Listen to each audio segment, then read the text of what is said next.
ਦਰਬਾਰ ਸਾਹਿਬ ਦੇ ਉੱਤੇ ਉਹ ਹਮਲਾ ਕਰਨ ਲੱਗੇ ਸੀ, ਅਸੀਂ ਰੋਕਤਾ। ਉਹ ਕਹਿੰਦੇ ਵੀ ਨਨਕਾਣਾ ਸਾਹਿਬ ਤੇ ਹਮਲਾ ਕਰਨ ਲੱਗੇ ਸੀ, ਅਸੀਂ ਜਿਹੜਾ ਉਹ ਰੋਕਤਾ।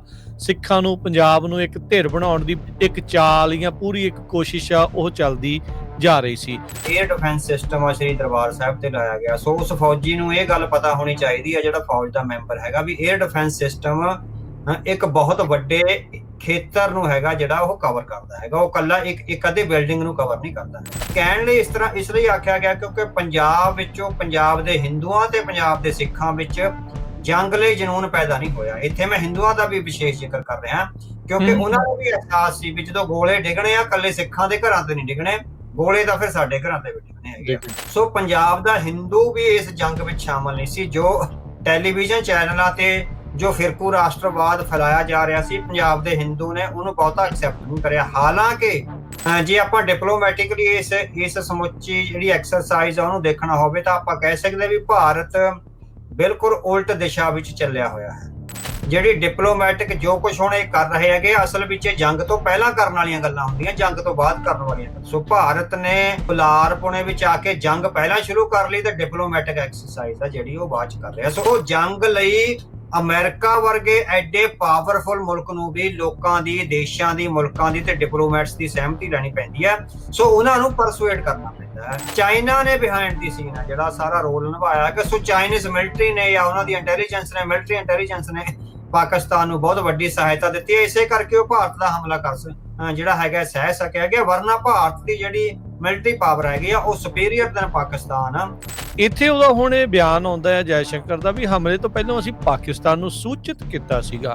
ਇਸ ਦਾ ਮਤਲਬ ਕੀ ਬਣਦਾ? ਐਸ ਸੂਨ ਐਸ ਉਹ ਲੇਡੀ ਇਹ ਬਿਆਨ ਦਿੰਦੀ ਹੈਗੀ ਆ ਵੀ ਮੇਰੇ ਪਤੀ ਨੂੰ ਟੈਰਰਿਸਟਾਂ ਨੇ ਮਾਰਿਆ, ਸੋ ਤੁਹਾਡੀ ਕਾਰਵਾਈ ਟੈਰਰਿਸਟਾਂ ਦੇ ਖਿਲਾਫ ਹੋਣੀ ਚਾਹੀਦੀ ਆ, ਨਾ ਕਿ ਮੁਸਲਿਮ ਭਾਈਚਾਰੇ ਦੇ ਖਿਲਾਫ।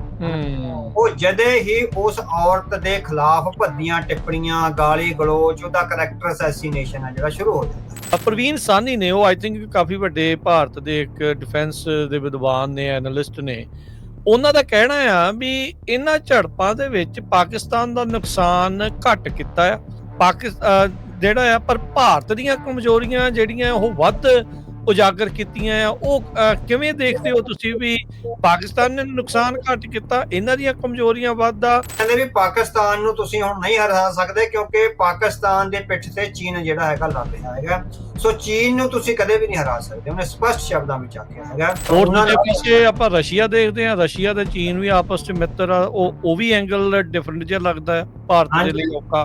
ਬਿਲਕੁਲ। ਸੋ ਰਸ਼ੀਆ ਤੇ ਚੀਨ ਦੀ ਤਾਂ ਇੰਨੀ ਭਾਰਤ ਤੇ ਰਸ਼ੀਆ ਦੀ ਮਿੱਤਰਤਾ ਨਹੀਂ ਜਿੰਨੀ ਚੀਨ ਤੇ ਰਸ਼ੀਆ ਦੀ ਮਿੱਤਰਤਾ ਹੈਗੀ ਆ। ਸੋ ਇਸ ਵੇਲੇ ਰਸ਼ੀਆ ਨੂੰ ਜਿਹੜੀ ਹਥਿਆਰਾਂ ਦੀ ਸਪਲਾਈ ਆ ਸਭ ਤੋਂ ਵੱਧ ਉਹ ਜਿਹੜੀ ਹੈਗੀ ਚੀਨ ਤੋਂ ਜਾ। ਮੁਲਕਾਂ ਦੇ ਆਪਸੀ ਜਿਹੜੇ ਜ਼ਹਿਰ ਦੇ ਵਿੱਚ, ਆਪਸੀ ਜਿਹੜੇ ਝਗੜੇ ਦੇ ਵਿੱਚ ਸਿੱਖ ਤੇ ਪੰਜਾਬ ਇੰਨੀ ਮਹੱਤਤਾ ਕਿਉਂ ਰੱਖਦਾ ਹੈ? ਇਹ ਜਿਓਗ੍ਰਾਫਿਕਲੀ ਆ, ਇਹ ਇੱਕ ਕੌਮ ਦੇ ਕਰਕੇ ਆ, ਜਾਂ ਹੋਰ ਮਲਟੀਪਲ ਰੀਜ਼ਨਸ ਆ ਕਿਉਂ ਪੰਜਾਬ ਇੰਨੀ ਇੰਪੋਰਟੈਂਸ ਜਿਹੜੀ ਇਸ ਟਾਈਮ ਇਸ ਲੜਾਈ ਦੇ ਵਿੱਚ ਖੱਟ ਰਿਹਾ ਹੈ?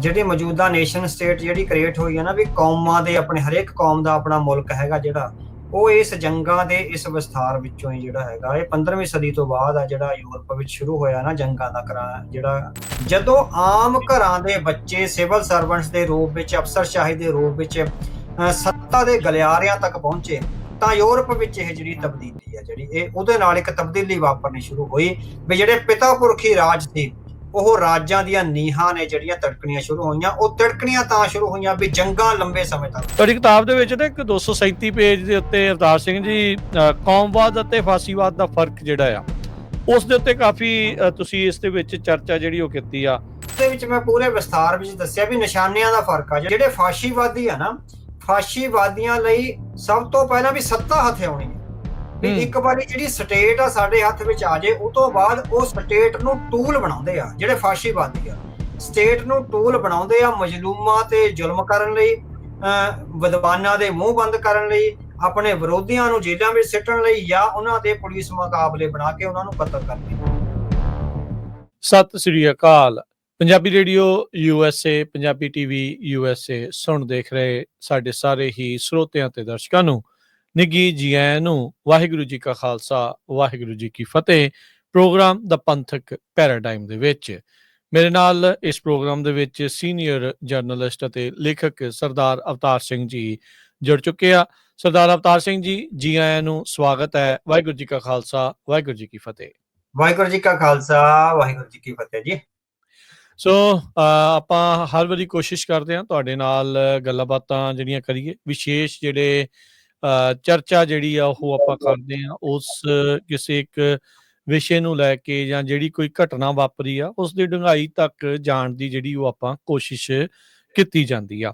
ਅਵਤਾਰ ਸਿੰਘ ਜੀ, ਭਾਰਤ ਪਾਕਿਸਤਾਨ ਦੇ ਦਰਮਿਆਨ ਜੋ ਬੀਤੇ ਇਸ ਮਹੀਨੇ ਦੇ ਪਿਛਲੇ ਕੁਝ ਹਫ਼ਤਿਆਂ ਦੇ ਵਿੱਚ, ਕੁਝ ਦਿਨਾਂ ਦੇ ਲਈ ਜੋ ਆਪਸ ਦੇ ਵਿੱਚ ਜੰਗੀ ਝੜਪਾਂ ਜਿਹੜੀਆਂ ਉਹ ਹੋਈਆਂ, ਉਸ ਤੋਂ ਬਾਅਦ ਦੇ ਵਿੱਚ ਜਾਂ ਉਸ ਦਰਮਿਆਨ ਬਹੁਤ ਕੁਝ ਬੋਲਿਆ ਗਿਆ, ਬਹੁਤ ਕੁਝ ਬਦਲਿਆ, ਤੇ ਬੜਾ ਕੁਝ ਇੱਕ ਨਵੇਂ ਜਿਹੜੀਆਂ ਪਹਿਲੂ ਆ ਉਸ ਤੇ ਜਿਹੜੇ ਉਹ ਸਾਹਮਣੇ ਜਿਹੜੇ ਉਹ ਆ ਰਹੇ ਆ। ਹੁਣ ਜੋ ਪਤਾ ਇਹ ਲੱਗ ਰਿਹਾ ਹੈ, ਜਾਂ ਚਰਚਾਵਾਂ ਜਿਹੜੀਆਂ ਇਸ ਟਾਈਮ ਚੱਲ ਰਹੀਆਂ ਆ, ਵੀ ਪਾਕਿਸਤਾਨ ਜਿਹੜਾ ਦਾਅਵਾ ਕਰਦਾ ਵੀ ਰਫੇਲ ਸਿੱਟ ਤੇ S-400 ਸਿਸਟਮ ਦੀ ਬੈਟਰੀ ਨੂੰ ਨੁਕਸਾਨ ਪਹੁੰਚਾਤਾ। ਭਾਰਤ ਵਾਲੇ ਕਹਿੰਦੇ ਵੀ ਲਾਹੌਰ ਦੇ ਵਿੱਚ ਜਿਹੜਾ ਉਹਨਾਂ ਦਾ 에ਅਰ ਡਿਫੈਂਸ ਸਿਸਟਮ ਸੀ ਉਹ ਅਸੀਂ ਨਸ਼ਟ ਕਰਤਾ। ਉਹਨਾਂ ਦੇ ਜਹਾਜ਼ ਤੇ ਦਰਬਾਰ ਸਾਹਿਬ ਦੇ ਉੱਤੇ ਉਹ ਹਮਲਾ ਕਰਨ ਲੱਗੇ ਸੀ, ਅਸੀਂ ਰੋਕਤਾ। ਉਹ ਕਹਿੰਦੇ ਵੀ ਨਨਕਾਣਾ ਸਾਹਿਬ ਤੇ ਹਮਲਾ ਕਰਨ ਲੱਗੇ ਸੀ, ਅਸੀਂ ਜਿਹੜਾ ਉਹ ਰੋਕਤਾ। ਸਿੱਖਾਂ ਨੂੰ, ਪੰਜਾਬ ਨੂੰ ਇੱਕ ਧਿਰ ਬਣਾਉਣ ਦੀ ਪੂਰੀ ਜਿਹੜੀ ਆ ਇੱਕ ਚਾਲ ਜਾਂ ਪੂਰੀ ਇੱਕ ਕੋਸ਼ਿਸ਼ ਆ ਉਹ ਚੱਲਦੀ ਜਾ ਰਹੀ ਸੀ। ਉਸ ਦੇ ਦਰਮਿਆਨ ਹੁਣ ਇਹ ਜੰਗੀ ਝੜਪਾਂ ਤੋਂ ਬਾਅਦ ਚ ਭਾਰਤ ਨੇ ਸੰਸਾਰ ਭਰ ਦੇ ਵਿੱਚ ਡਿਪਲੋਮੈਟਿਕ ਕਸਰਤ ਜਿਹੜੀ ਆ ਉਹ ਆਰੰਭੀ ਹੈਗੀ ਆ। ਕਿਤੇ ਨਾ ਕਿਤੇ ਭਾਰਤ ਥੋੜਾ ਜਿਹਾ ਅਲੱਗ ਥਲੱਗ ਵੀ ਇਸ ਪੂਰੇ ਮਾਮਲੇ ਦੇ ਵਿੱਚ ਪਿਆ ਆ, ਨਮੋਸ਼ੀ ਵੀ ਉਸ ਨੂੰ ਜਿਹੜੀ ਉਹ ਕਾਫੀ ਜਿਹੜੀ ਉਹ ਝੱਲਣੀ ਪਈ ਆ। ਕੀ ਇਸ ਮੌਕੇ ਇਹ ਜਿਹੜੀ ਡਿਪਲੋਮੈਟਿਕ ਕਸਰਤ ਆ ਇਹ ਇਹਨਾਂ ਦੇ ਲਈ ਸਹੀ ਕਦਮ? ਹਾਂਜੀ ਹਾਂਜੀ, ਸੋ ਜਿਸ ਤਰ੍ਹਾਂ ਤੁਸੀਂ, ਕਿਉਂਕਿ ਦੋ ਸਵਾਲਾਂ ਦਾ ਆਪਾਂ ਤੁਹਾਡੇ ਜਿਹੜਾ ਜ਼ਿਕਰ ਕਰਨਾ ਹੈਗਾ। ਜਿਹੜੀ ਪਹਿਲੀ ਗੱਲ ਹੈਗੀ ਆ ਵੀ ਉਹਨਾਂ ਝੜਪਾਂ ਤੋਂ ਬਾਅਦ ਭਾਰਤ ਦੇ ਇੱਕ ਫੌਜੀ ਅਫਸਰ ਨੇ ਇਹ ਗੱਲ ਉਡਾਈ ਸੀ ਵੀ ਪਾਕਿਸਤਾਨ ਨੇ ਸ਼੍ਰੀ ਦਰਬਾਰ ਸਾਹਿਬ ਨੂੰ ਨਿਸ਼ਾਨਾ ਬਣਾ ਕੇ ਹਮਲਾ ਕਰਨ ਦੀ ਕੋਸ਼ਿਸ਼ ਕੀਤੀ ਸੀ, ਔਰ ਅਸੀਂ ਦਰਬਾਰ ਸਾਹਿਬ ਦੇ ਉੱਤੇ ਇੱਕ ਜਿਹੜੀ 에ਅਰ ਡਿਫੈਂਸ ਸਿਸਟਮ ਦੀ ਗਨ ਲਗਾਈ ਹੋਈ ਸੀ, ਜਿਹੜੀ ਕਿ ਹੈਡ ਗ੍ਰੰਥੀ ਸਾਹਿਬ ਦੀ ਮਨਜ਼ੂਰੀ ਤੋਂ ਬਾਅਦ ਹੈ ਜਿਹੜੀ ਲਗਾਈ ਗਈ ਹੈ। ਹੈਡ ਗ੍ਰੰਥੀ ਭਾਈ ਰਘਬੀਰ ਸਿੰਘ ਜੀ ਨੇ, ਭਾਈ ਰਘਬੀਰ ਸਿੰਘ ਜੀ ਨੇ ਇੱਕਦਮ ਅਗਲੇ ਦਿਨ ਹੀ ਆ ਕੇ ਜਿਹੜਾ ਹੈਗਾ ਇਸ ਗੱਲ ਨੂੰ ਨਕਾਰਿਆ ਵੀ ਸਾਡੇ ਤੋਂ ਕੋਈ ਜਿਹੜੀ ਹੈਗੀ ਆ ਮਨਜ਼ੂਰੀ ਨਹੀਂ ਲਈ ਗਈ। ਉਹ ਤੋਂ ਬਾਅਦ ਸ਼੍ਰੋਮਣੀ ਗੁਰਦੁਆਰਾ ਪ੍ਰਬੰਧਕ ਕਮੇਟੀ ਦੇ ਪ੍ਰਧਾਨ ਭਾਈ ਹਰਜਿੰਦਰ ਸਿੰਘ ਧਾਮੀ, ਉਹਨਾਂ ਨੇ ਵੀ ਗੱਲ ਕਹੀ ਵੀ ਕੋਈ ਵੀ ਮੈਨੇਜਮੈਂਟ ਤੱਕ ਪਹੁੰਚ ਨਹੀਂ ਹੋਈ ਤੇ ਕਿਸੇ ਵੀ ਤਰ੍ਹਾਂ ਦਾ ਇਸ ਤਰ੍ਹਾਂ ਦਾ ਉਹ ਨਹੀਂ ਹੋਇਆ।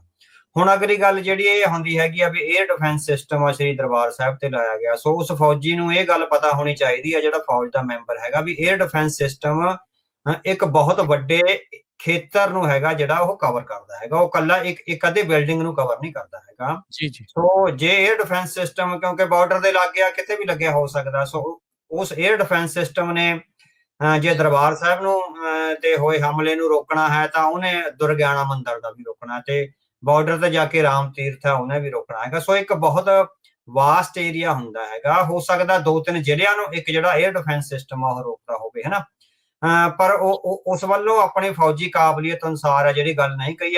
ਇੱਕ ਹੋ ਸਕਦਾ ਉਹਨੂੰ ਕਹਿਣ ਲਈ ਆਖਿਆ ਗਿਆ ਹੋਵੇ। ਕਹਿਣ ਲਈ ਇਸ ਲਈ ਆਖਿਆ ਗਿਆ ਕਿਉਂਕਿ ਪੰਜਾਬ ਵਿੱਚੋਂ, ਪੰਜਾਬ ਦੇ ਹਿੰਦੂਆਂ ਤੇ ਪੰਜਾਬ ਦੇ ਸਿੱਖਾਂ ਵਿੱਚ ਜੰਗ ਲਈ ਜਨੂੰਨ ਪੈਦਾ ਨਹੀਂ ਹੋਇਆ। ਇੱਥੇ ਮੈਂ ਹਿੰਦੂਆਂ ਦਾ ਵੀ ਵਿਸ਼ੇਸ਼ ਜ਼ਿਕਰ ਕਰ ਰਿਹਾ ਕਿਉਂਕਿ ਉਹਨਾਂ ਨੂੰ ਵੀ ਅਹਿਸਾਸ ਸੀ ਵੀ ਜਦੋਂ ਗੋਲੇ ਡਿੱਗਣੇ ਆ ਕੱਲੇ ਸਿੱਖਾਂ ਦੇ ਘਰਾਂ ਤੇ ਨਹੀਂ ਡਿੱਗਣੇ, ਗੋਲੇ ਤਾਂ ਫਿਰ ਸਾਡੇ ਘਰਾਂ ਤੇ ਵੀ ਡਿੱਗਣੇ ਹੈਗੇ। ਸਹੀ। ਸੋ ਪੰਜਾਬ ਦਾ ਹਿੰਦੂ ਵੀ ਇਸ ਜੰਗ ਵਿੱਚ ਸ਼ਾਮਲ ਨਹੀਂ ਸੀ। ਜੋ ਟੈਲੀਵਿਜ਼ਨ ਚੈਨਲਾਂ ਤੇ ਜੋ ਫਿਰਕੂ ਰਾਸ਼ਟਰਵਾਦ ਫੈਲਾਇਆ ਜਾ ਰਿਹਾ ਸੀ, ਪੰਜਾਬ ਦੇ ਹਿੰਦੂ ਨੇ ਉਹਨੂੰ ਬਹੁਤਾ ਐਕਸੈਪਟ ਨਹੀਂ ਕਰਿਆ। ਹਾਲਾਂਕਿ ਉਹ ਪੱਕਾ ਮੋਦੀ ਦਾ ਭਗਤ ਆ, ਇਸ ਗੱਲ ਵਿੱਚ ਵੀ ਕੋਈ ਦੋ ਰਾਵਾਂ ਨਹੀਂ ਹੈਗੀਆਂ। ਜਿਹੜੇ ਮੋਦੀ ਦੇ ਭਗਤ ਸੀਗੇ, ਮਤਲਬ ਕਿ ਮੇਰੇ ਕੋਲ ਆਪਣੇ ਕਾਫੀ ਸਾਰੇ ਸਾਡੇ ਦੋਸਤਾਂ ਕੋਲ ਇਸ ਤਰ੍ਹਾਂ ਦੇ ਸਬੂਤ ਨੇ।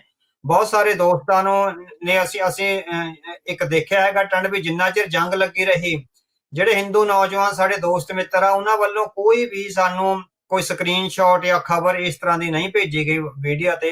ਐਜ਼ ਸੂਨ ਐਜ਼ ਡੋਨਲਡ ਟਰੰਪ ਦਾ ਟਵੀਟ ਆਉਂਦਾ ਹੈਗਾ ਵੀ ਜੰਗ ਖਤਮ ਹੋ ਗਈ, ਤਾਂ ਸਾਰਿਆਂ ਨੇ ਜਿਹੜੇ ਹੈਗੇ ਆ ਉਹ ਮੈਸੇਜ ਇੱਕ ਦੂਜੇ ਨੂੰ ਭੇਜਣੇ ਸ਼ੁਰੂ ਕਰ ਦਿੱਤੇ ਵੀ ਜੰਗ ਖਤਮ ਹੋ ਗਈ। ਇਟ ਮੀਨਸ ਪੰਜਾਬ ਦਾ ਹਿੰਦੂ ਵੀ, ਪੰਜਾਬ ਦਾ ਸਿੱਖ ਤਾਂ ਜੰਗ ਦੇ ਖਿਲਾਫ ਹੈ ਹੀ, ਸੋ ਪੰਜਾਬ ਦਾ ਹਿੰਦੂ ਵੀ ਹੈਗਾ ਜਿਹੜਾ ਇਸ ਲਈ ਉਹ ਜੰਗ ਦੇ ਹੱਕ ਵਿੱਚ ਨਹੀਂ ਸੀ। ਜਿਸ ਕਰਕੇ ਫਿਰ ਇਹ ਦਰਬਾਰ ਸਾਹਿਬ ਵਾਲਾ ਪੱਤਾ ਹੈਗਾ ਜਿਹੜਾ ਭਾਰਤ ਸਰਕਾਰ ਨੂੰ ਖੇਡਣਾ ਪਿਆ। ਪਰ ਉਹਦੇ ਵਿੱਚ ਭਾਈ ਰਘਬੀਰ ਸਿੰਘ ਜੀ ਜਾਂ ਭਾਈ ਹਰਜਿੰਦਰ ਸਿੰਘ ਧਾਮੀ, ਉਹਨਾਂ ਦਾ ਜਿਹੜੇ ਬਿਆਨ ਆਏ ਜਾਂ ਹੋਰ ਸਿੱਖ ਸੰਸਥਾਵਾਂ ਦਾ ਆਇਆ, ਫਿਰ ਉਹਨਾਂ ਨੂੰ ਬੈਕ ਟਰੈਕ ਹੈ ਜਿਹੜਾ ਉਹ ਕਰਨਾ ਪੈ ਗਿਆ ਹੋਇਆ। ਸੋ ਇੱਥੇ ਉਹ ਜਿਹੜੇ ਹੈਗੇ ਆ ਡਿਪਲੋਮੈਟਿਕ ਮਾਤ ਆ ਜਿਹੜੀ ਖਾਦੀ ਆ। ਸੋ ਇਹਦੇ ਨਾਲ ਹੀ ਜੁੜਦਾ ਤੁਹਾਡਾ ਦੂਜਾ ਕੁਐਸਚਨ ਹੈਗਾ ਵੀ ਭਾਰਤ ਨੇ ਲਗਭਗ 43 ਮੈਂਬਰ ਆਫ ਪਾਰਲੀਮੈਂਟਸ ਤੇ ਆਪਣੇ ਡਿਪਲੋਮੈਟਸ ਆ ਜਿਹੜੇ ਵੱਖ-ਵੱਖ ਥਾਵਾਂ ਤੇ ਡਿਪਲੋਏ ਕਰੇ ਹੈਗੇ ਆ। ਉਹ ਵੱਖ-ਵੱਖ ਮੁਲਕਾਂ, ਉਹ ਇਟਲੀ 'ਚ ਵੀ ਗਏ ਨੇ, ਉਹ ਫਰਾਂਸ 'ਚ ਗਏ ਹੈਗੇ ਆ, ਤੇ ਹੋਰ ਬਹੁਤੀਆਂ ਸਾਰੀਆਂ ਥਾਵਾਂ ਤੇ ਜਾ ਕੇ ਉਹਨਾਂ ਨੇ ਭਾਰਤ ਵੱਲੋਂ ਜਿਹੜਾ ਆਪਰੇਸ਼ਨ ਸਿੰਧੂਰ ਕੀਤਾ ਗਿਆ ਉਹਦੇ ਬਾਰੇ ਜਿਹੜੀ ਹੈਗੀ ਆ ਜਾਣਕਾਰੀ ਦਿੱਤੀ ਹੈਗੀ ਆ। ਜੇ ਆਪਾਂ ਡਿਪਲੋਮੈਟਿਕਲੀ ਇਸ ਸਮੁੱਚੀ ਜਿਹੜੀ ਐਕਸਰਸਾਈਜ਼ ਆ ਉਹਨੂੰ ਦੇਖਣਾ ਹੋਵੇ ਤਾਂ ਆਪਾਂ ਕਹਿ ਸਕਦੇ ਵੀ ਭਾਰਤ ਬਿਲਕੁਲ ਉਲਟ ਦਿਸ਼ਾ ਵਿੱਚ ਚੱਲਿਆ ਹੋਇਆ ਹੈ। ਭਾਰਤ ਦੀ ਡਿਪਲੋਮੈਟਿਕ ਐਕਸਰਸਾਈਜ਼ ਉਲਟ ਦਿਸ਼ਾ ਵਿੱਚ ਚੱਲੀ ਹੋਈ ਹੈ। ਜਿਹੜੀ ਡਿਪਲੋਮੈਟਿਕ ਜੋ ਕੁਝ ਹੁਣ ਇਹ ਕਰ ਰਹੇ ਹੈਗੇ, ਅਸਲ ਵਿੱਚ ਇਹ ਜੰਗ ਤੋਂ ਪਹਿਲਾਂ ਕਰਨ ਵਾਲੀਆਂ ਗੱਲਾਂ ਹੁੰਦੀਆਂ, ਜੰਗ ਤੋਂ ਬਾਅਦ ਕਰਨ ਵਾਲੀਆਂ ਗੱਲਾਂ ਨਹੀਂ ਹੁੰਦੀਆਂ। ਸੋ ਭਾਰਤ ਨੇ ਉਲਾਰਪੁਣੇ ਵਿੱਚ ਆ ਕੇ ਜੰਗ ਪਹਿਲਾਂ ਸ਼ੁਰੂ ਕਰ ਲਈ ਤੇ ਡਿਪਲੋਮੈਟਿਕ ਐਕਸਰਸਾਈਜ਼ ਆ ਜਿਹੜੀ ਉਹ ਬਾਅਦ ਚ ਕਰ ਰਿਹਾ। ਸੋ ਇਹ ਤਾਂ ਅਮਰੀਕਾ ਵੀ ਨਹੀਂ ਕਰਦਾ। ਅਮਰੀਕਾ ਨੇ ਵੀ ਤੁਸੀਂ ਦੇਖਿਆ, ਚਾਹੇ 1990-91 ਵਾਲੀ ਇਰਾਕ ਵਾਰ ਸੀ, ਚਾਹੇ 2003 ਵਾਲੀ, ਜੋ 2003 ਵਾਲੀ ਇਰਾਕ ਵਾਰ ਦੀ ਤਾਂ ਮਤਲਬ ਕਿ 15 ਜਾਂ 16 ਦਿਨ ਆ ਜਿਹੜਾ ਯੂਐਨਓ ਵਿੱਚ ਜਿਹੜਾ ਘੜਵਾਸ ਪਿਆ ਉਹ ਆਪਣੇ ਸਾਡੀਆਂ ਅੱਖਾਂ ਦੇ ਸਾਹਮਣੇ ਆ, ਸਾਰਾ ਕੁਝ ਹੋ ਰਿਹਾ ਹੈਗਾ।